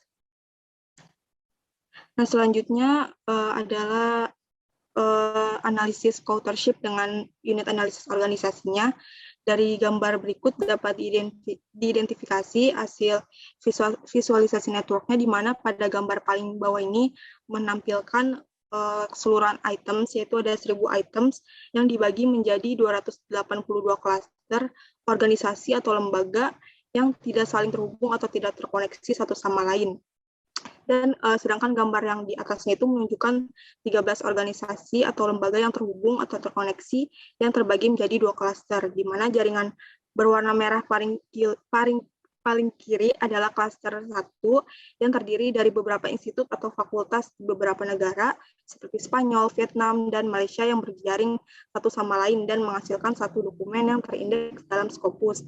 Lalu jaringan yang berwarna hijau adalah klaster 2, di mana yang di tengah adalah organisasi dari Departemen Teknik Elektro dan Komputer di negara Arab Saudi, yaitu di King Abdulaziz University, yang juga terhubung dengan beberapa departemen atau institusi penelitian di sampingnya, yaitu di Kanada, Switzerland, dan Polandia, yang ditunjukkan oleh lingkaran hijau paling kanan. Nah, dari analisis ini ditemukan bahwa Departemen Teknik Elektro dan Komputer dari Arab Saudi ini masing-masing mempunyai koneksi atau hubungan dengan jaringan di sebelah kiri dan kanannya dan menghasilkan masing-masing satu dokumen, sehingga total ada dua dokumen yang terindeks dalam Scopus dari kedua jaringan tersebut. Next. Nah, berikut adalah overlay visualization dari unit analisis organisasi, di mana di bagian bawah adalah gambar dari hasil keseluruhan item yang terdapat 282 klaster, mencakup 1000 organisasi atau lembaga yang telah berkontribusi dalam penelitian dengan topik ini, dengan rata-rata tahun publikasi yang berbeda, yaitu sejak tahun 2005 sampai 2020, dan di atasnya adalah visualisasi dari item yang terhubung atau terkoneksi dari 2 klaster yang tadi dengan rentang tahun publikasi paling awal itu tahun 2015 yang ditunjukkan dengan warna ungu, dan yang paling akhir yaitu tahun 2020 yang ditunjukkan dengan warna kuning. Next. Dan berikut adalah visualisasi density dari unit analisis organisasi. Di sini ditunjukkan dari keseluruhan item didominasi dengan warna kuning, dengan jumlah dokumen itu yaitu rata-rata 2-7 dokumen dari tiap lembaga atau organisasi. Next. Selanjutnya adalah analisis network visualization menggunakan tipe analisis co-authorship dengan unit analisis country-nya. Pada gambar berikut menunjukkan dua visualisasi. Pada sebelah kanan adalah jaringan item keseluruhan yang terdiri dari 123 negara yang terbagi menjadi 53 klaster dengan beberapa jaringan yang tidak saling terhubung atau tidak terkoneksi. Sedangkan pada visualisasi sebelah kiri adalah jaringan terbesar yang saling terhubung atau terkoneksi yang terdiri dari 80 negara yang terhubung menjadi 17 klaster. Dapat dilihat lingkaran yang paling besar adalah negara US, dengan link strength paling tinggi yaitu 110 dengan 41 koneksi dan negara Cina dengan link strength 59 serta 19 koneksi dengan negara lainnya. Next. Nah, berikut adalah overlay visualization-nya. Masih dengan unit analisis country. Pada gambar sebelah kanan menunjukkan analisis keseluruhan publikasi dari berbagai negara sejak tahun 1990 sampai 2020. Dan yang sebelah kiri adalah hasil analisis beberapa negara yang saling terhubung atau terkoneksi dengan publikasi dari tahun 2000 sampai 2020. Dan dapat kita lihat bahwa rata-rata publikasi paling banyak itu pada tahun 2010 sampai 2015, sedangkan yang terbaru itu tahun 2020 masih sedikit. Next. Nah, berikut adalah density visualization dari unit analysis country. Dapat kita lihat dari gambar sebelah kiri dan kanan bahwa lingkaran atau area yang paling besar atau mendominasi masih negara Cina dengan total 420 dokumen dan US dengan total 338 dokumen terkait topik knowledge representation ini, sehingga warnanya paling cerah karena memiliki bobot dokumen yang paling banyak. Next. Selanjutnya adalah network visualization dari analisis co-occurrence dengan unit analisis all keyword. Hasilnya menunjukkan bahwa terdapat 14 klaster yang mencakup 1000 keywords yang saling berjejaring atau muncul di pencarian dengan keyword yang memiliki jaringan yang paling kuat atau berkaitan dengan keyword knowledge representation adalah semantics, knowledge base system, dan ontology. Next. Berikut adalah overlay visualization yang menunjukkan bahwa keyword knowledge representation ini rata-rata muncul pada tahun 2008 dengan ditunjukkan dengan warna biru muda dari rentang publikasi sejak tahun 2006 sampai 2014 yang muncul di pencarian. Next.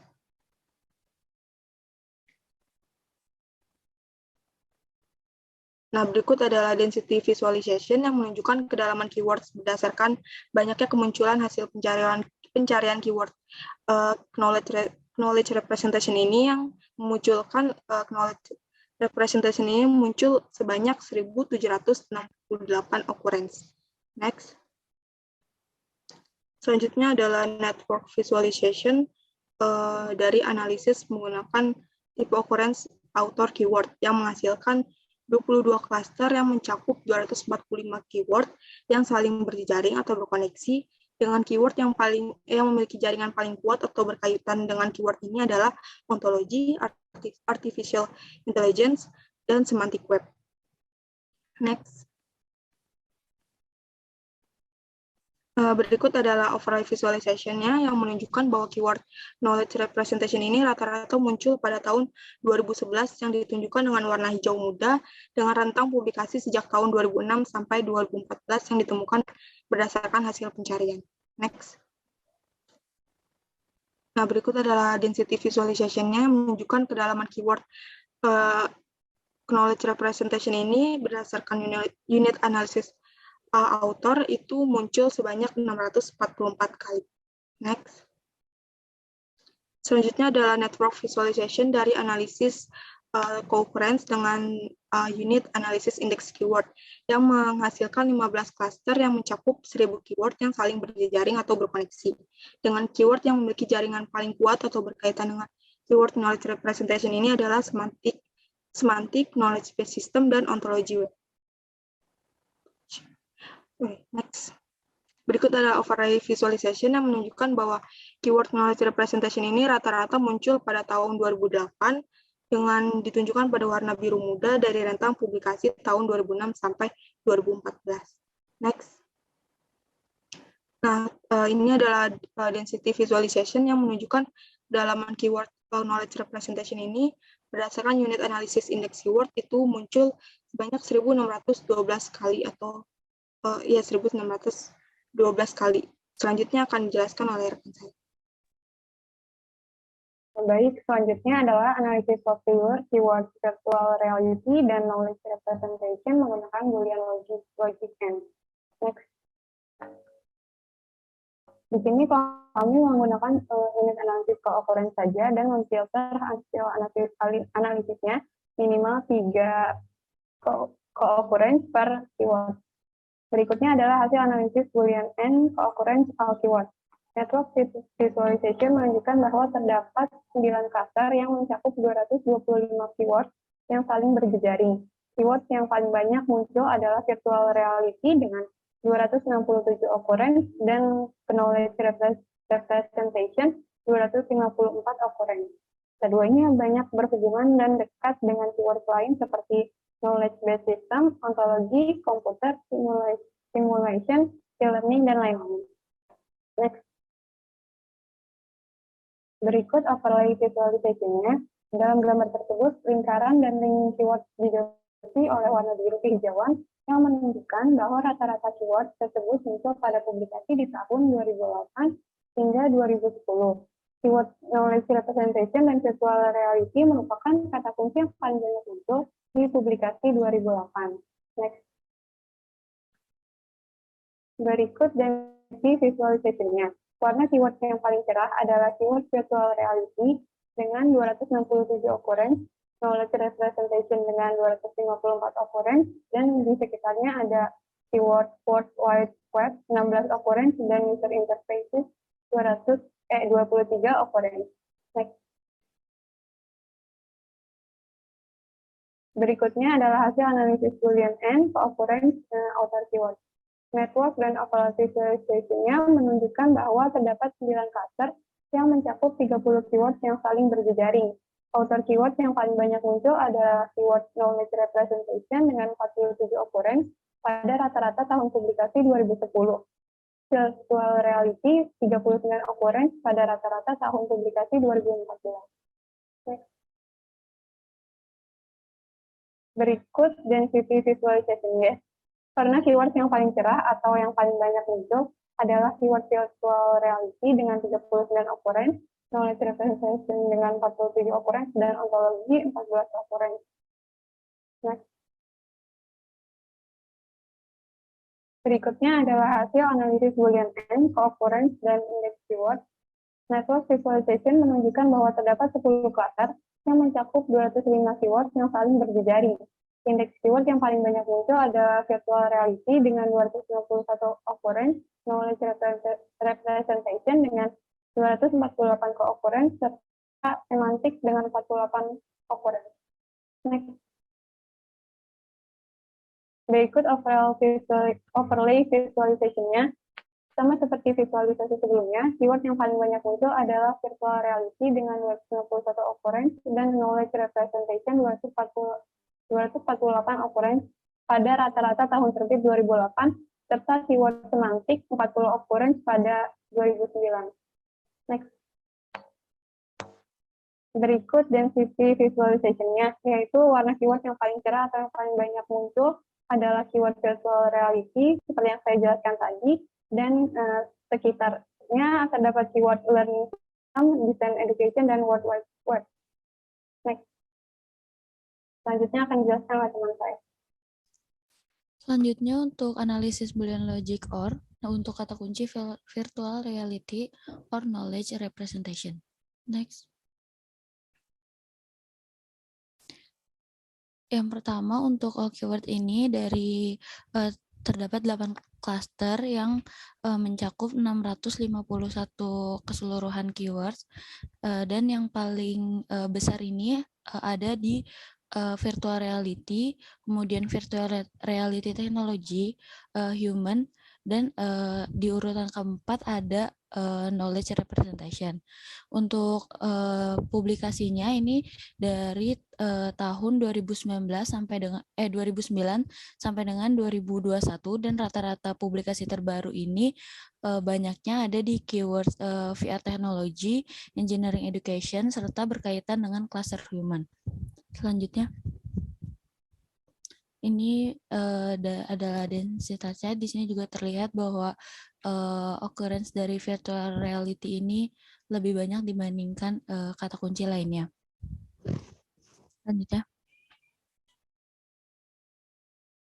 Selanjutnya untuk kata kunci author, di sini terbentuk 8 klaster dari 97 kata kunci, dan yang terbesar masih ada di virtual reality dan virtual reality technology, sedangkan knowledge representation dalam author keywords ini menjadi klaster yang lebih kecil, ada di bawah gitu.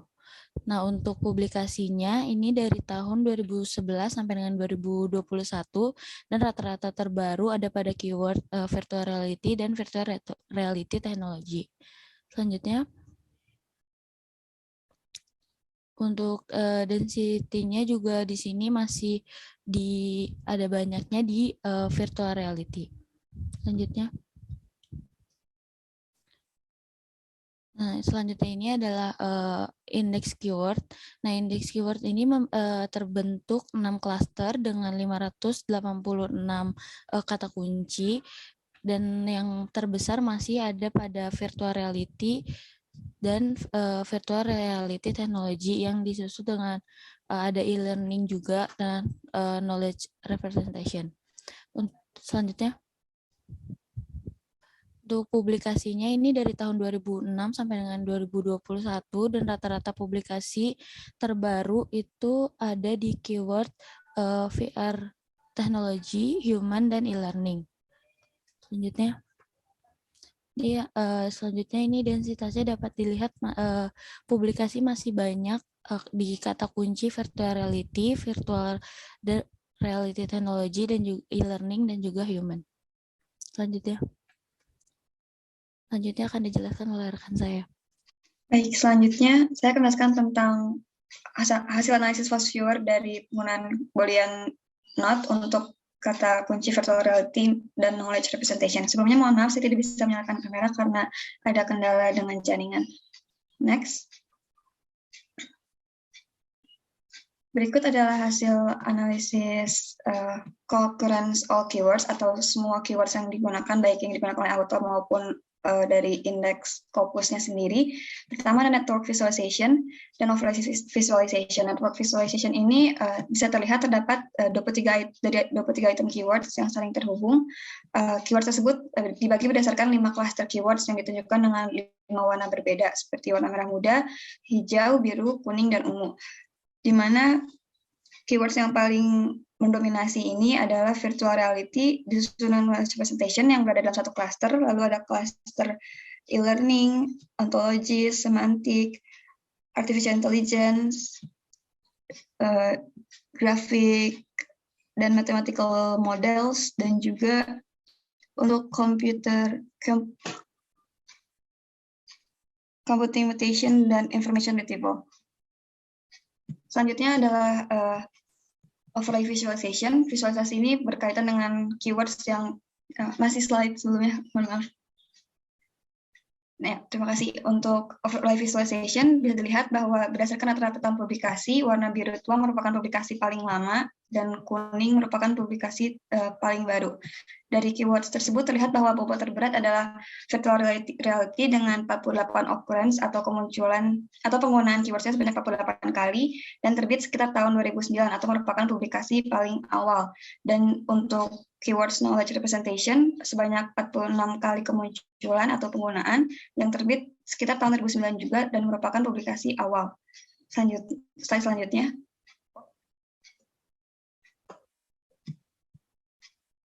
Selanjutnya adalah density visualization dari concurrence all keywords. Density visualization ini menampilkan kedalaman keywords berdasarkan banyaknya kemunculan keywords.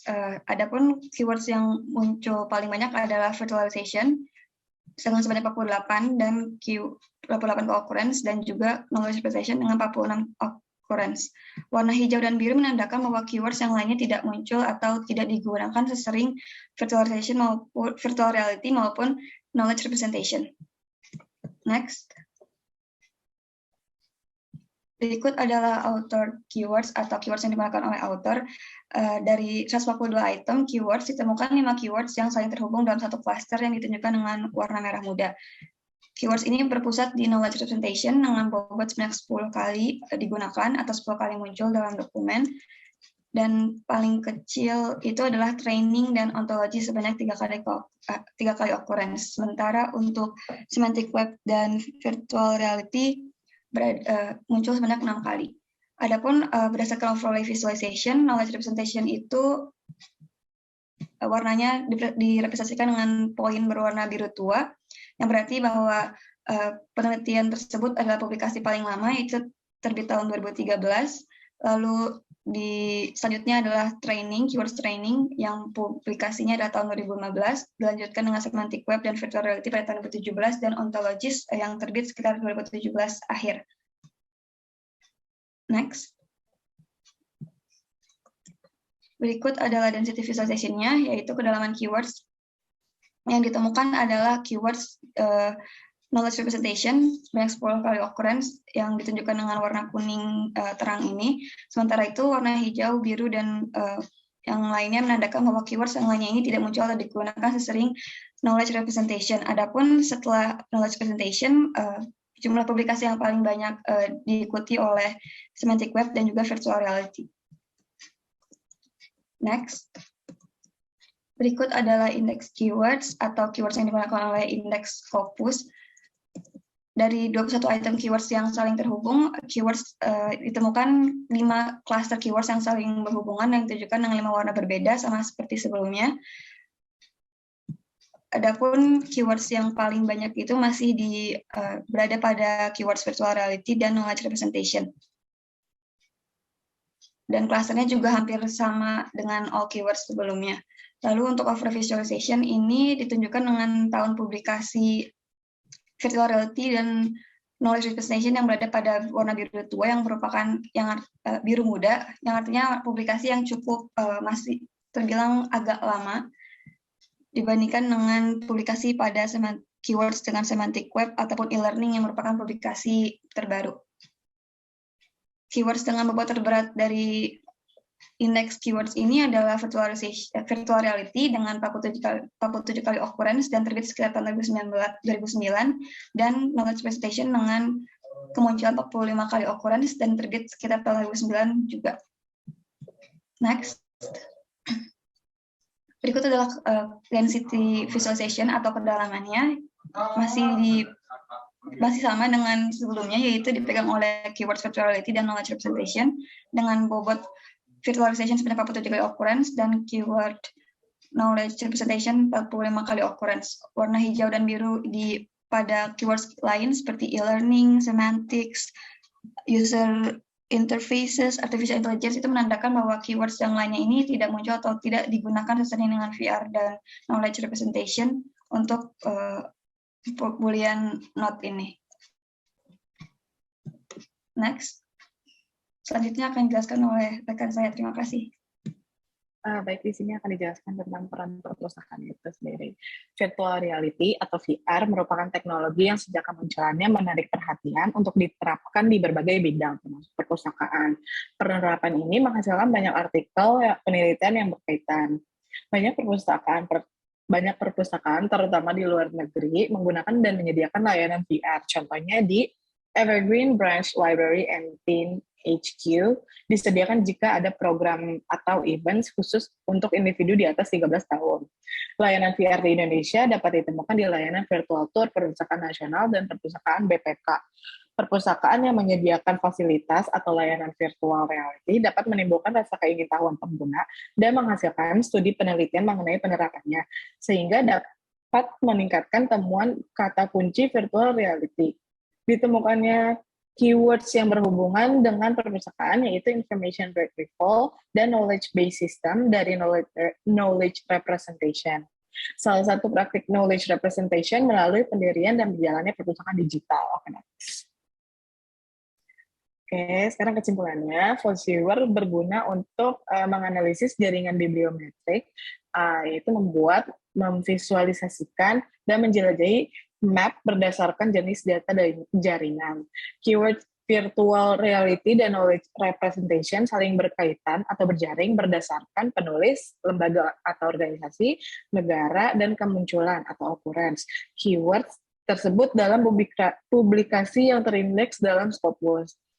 Hal ini tidak terlepas dari konsep virtual reality dan knowledge representation, di mana knowledge representation adalah teknik untuk mewakili pengetahuan ke berbagai bentuk, salah satunya bentuk virtual reality.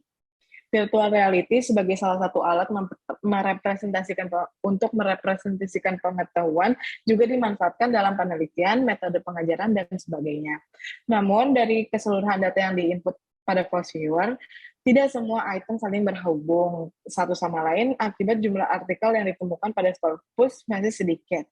Hasil analis bibliometrik dari Force Viewer dapat digunakan untuk mengidentifikasi topik apa saja yang masih jarang dipublikasikan melalui analisis keywords sehingga dapat memotivasi, memperluas, dan mengembangkan penulisan publikasi penelitian selanjutnya. Oke, jadi ini referensi yang kita pakai dan terima kasih. Oke, terima kasih kelompok 3 atas presentasinya. Tadi ada Alpia, Dwinta, Devi, Rewinda, Shiva, sama Nafisah ya. Terima kasih atas presentasinya. Kita berikan applause terlebih dahulu. Karena waktu tinggal 10 menit lagi nih, ada yang ingin didiskusikan atau ada yang ingin ditanyakan untuk kelompok 1 sampai kelompok 3? Kalau ada bisa raise hand atau langsung aja nanya ke kelompok 1 sampai kelompok 3.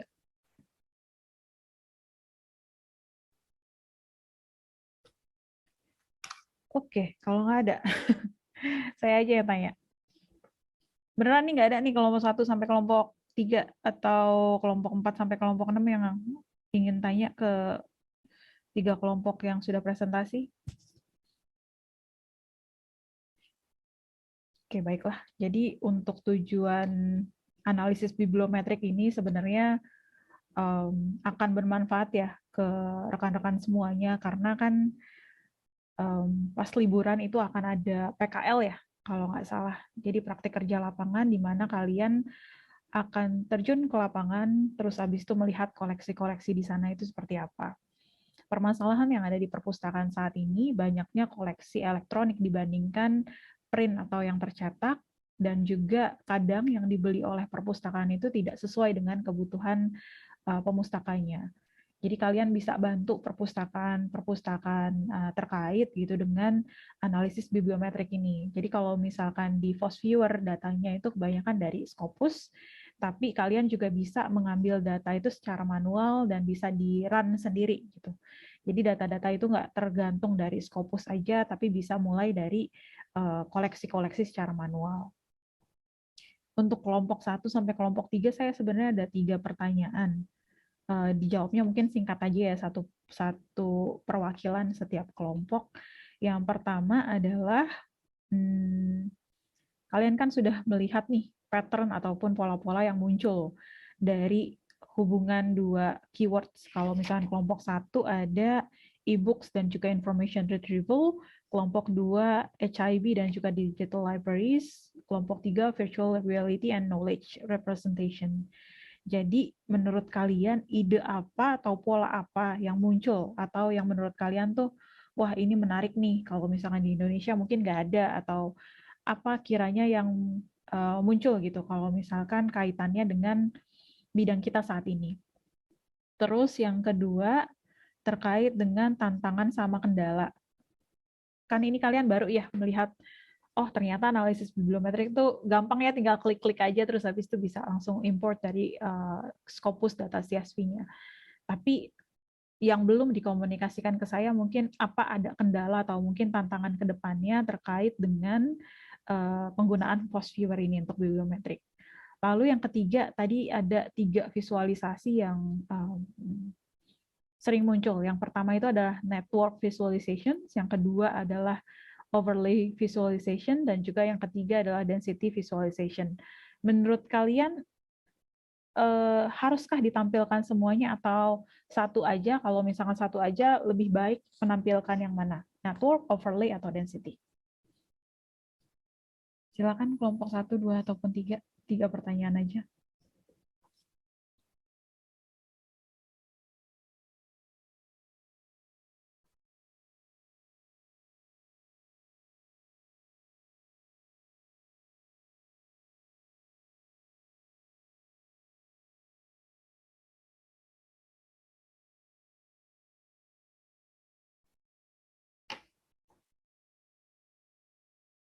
Ibu, Ya. saya izin menjawab untuk pertanyaan yang ketiga. Menurut kami sebenarnya jika ditanya apakah penting untuk ditampilkan sebuah, sebenarnya penting ya Bu, karena tiga-tiganya menunjukkan tiga hal yang berbeda. Seperti yang tadi dijelaskan bahwa network ini menunjukkan jejaring antar keyword, sedangkan overlay ini menunjukkan history, dan density ini menunjukkan penekanan pada keyword tersebut. Cuman jika ditanya mana yang lebih kayak kalau hanya harus memilih satu, maka menurut kami lebih ke density, karena density ini kan menunjukkan penekanan mana aja sih keywords-keywords yang setelah digunakan pada penelitian. Nah, dari situ kita dapat melihat sebenarnya keywords-keywords apa yang masih sebenarnya jarang dilakukan, sehingga kita dapat melihat bahwa keywords ini misalnya belum terlalu ditekankan nih. Jadi sebenarnya ini bisa dijadikan sebagai penelitian yang mungkin kita lakukan terkait tentang keyword tersebut. Jadi melalui density ini dapat lebih terlihat seperti itu, Ibu. Oke, baik. Kalau misalkan kelompok 2 lebih milih heat map ya, atau density visualization. Sip. Yang lainnya, dua kelompok lainnya. Ibu, maaf, saya izin menjawab. Silakan, Anda. Untuk pertanyaan ketiga yang ada pola apa saja yang menurut kita paling penting itu sebenarnya, benar kata Jordi tadi, network visualization, density, sama overlay itu sama-sama penting karena mereka punya punya maksudnya sendiri-sendiri gitu, mau nunjukin apanya atau mau kayak emphasize apanya. Tapi kalau untuk kita sendiri kelompok 1 yang kebetulan tadi teman-teman yang lain mungkin fokus ke hasil analisisnya yang nampilin tiga-tiganya, cuma kalau kelompok kita nampilin network visualization-nya aja karena salah satunya itu kita emang fokus ke atau kita lebih mementingkan ke network visualization-nya karena di network visualization itu kita bisa melihat hubungan-hubungan yang kayak dari misalkan kita pilih co-authorship dan author, tipenya co-authorship dan unitnya author gitu. Jadi kita bisa melihat si pengarang tersebut punya kaitan atau keterkaitan apa aja sih sama keywordnya. Dia kayak menerbitkan berapa buku yang menyinggung tentang keyword yang kita maksud gitu. Jadi menurut kelompok kami dari hasil diskusi kami sendiri dan kenapa kita cuma nampilin network visualization-nya aja, salah satunya juga karena itu, karena kita lebih ke melihat hubungan itu lebih penting daripada kayak mungkin overlay kan bisa dilihat dari dia nampilin tahunnya, sedangkan kalau misalnya tahunnya itu kita bisa ibaratnya cek secara manual di Scopus bisa. Maksudnya kalau network visualization kan tujuan tujuan kita buat ngelihat hubungannya atau keterkaitannya lebih lebih detail aja gitu, lebih kayak bisa lebih ini aja sih Bu, menurut kita lebih penting. Oke, network visualization. Ini kelompok 3 ya overlay visualization nih. Satu. Gimana kelompok 3?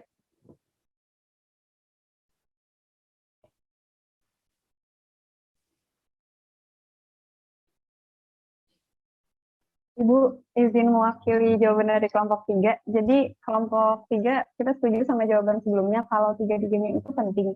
Tapi kalau hanya satu yang ditampilkan, kita memilih overlay visualization.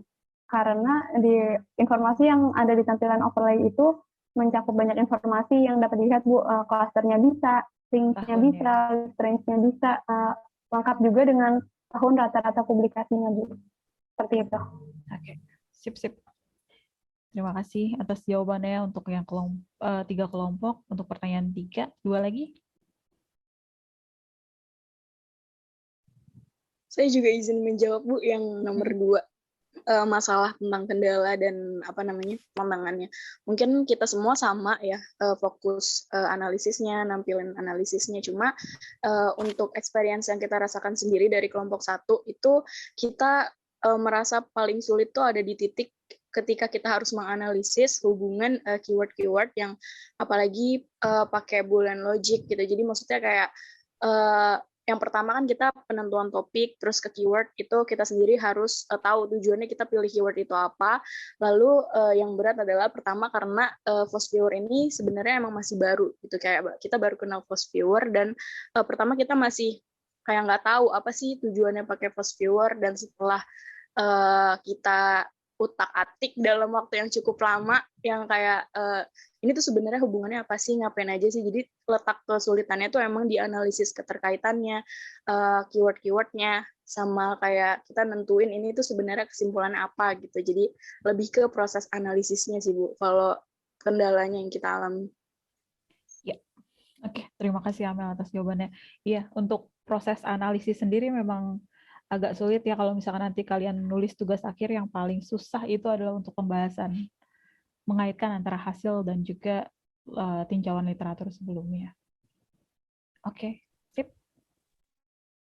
Iya, Bio, silakan Bio. Oh iya, baik Ibu, saya izin menjawab 2 pertanyaan yang lainnya. Jadi yang pertama mengenai ide apa yang muncul. Jadi kalau menurut dari kelompok kami, karena kami menggunakan Human Information Behavior dan juga Digital Libraries, maka yang muncul adalah bagaimana menyatukan Human Information Behavior dengan Digital Libraries itu sendiri. Jadi seperti yang kita lihat bahwa sebenarnya Digital Libraries itu juga sangat luas sekali, maka kami mendapatkan ide bagaimana sih Human Information Behavior di dunia digital.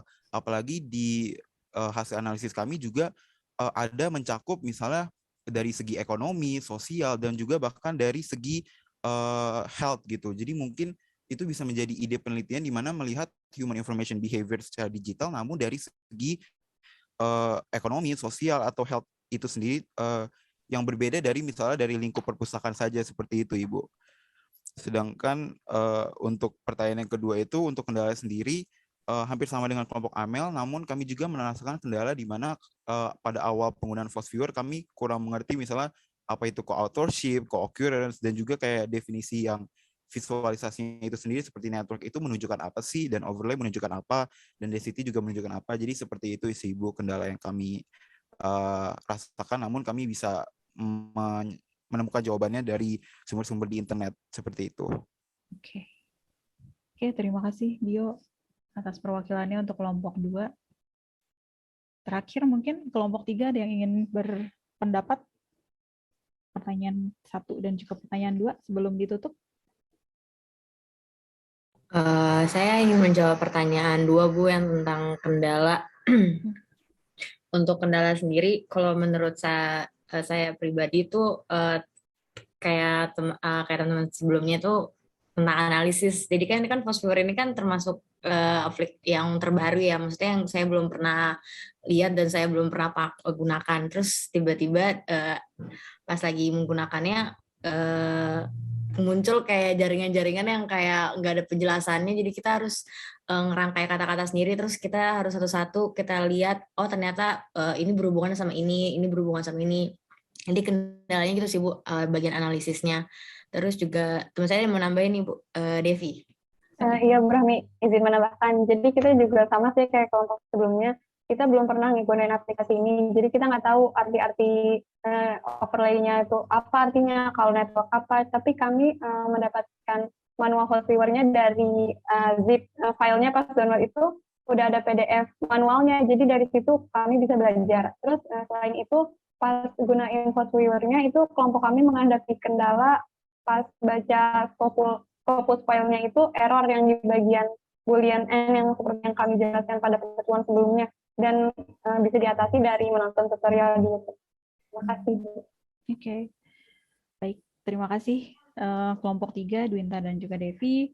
Karena waktu sudah menunjukkan jam 10 dan saya harus bergabung di Zoom selanjutnya, terima kasih atas presentasinya ya kelompok 1, 2, dan juga 3. Semoga apa yang kalian pelajari sendiri secara otodidak, mungkin saya nggak ngajarin sebenarnya untuk bibliometrik karena saya yakin kalian bisa sendiri, dan juga banyak tutorialnya di YouTube ataupun ada manual-manual di PDF.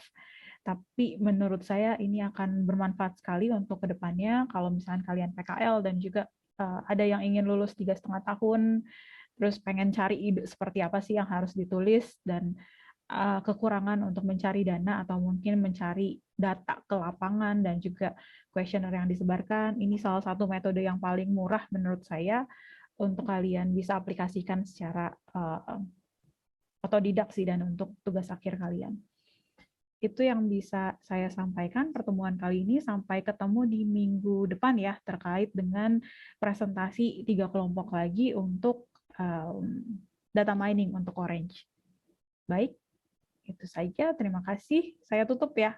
saya akhiri pertemuan kali ini. Wassalamualaikum warahmatullahi wabarakatuh. Selamat siang semuanya.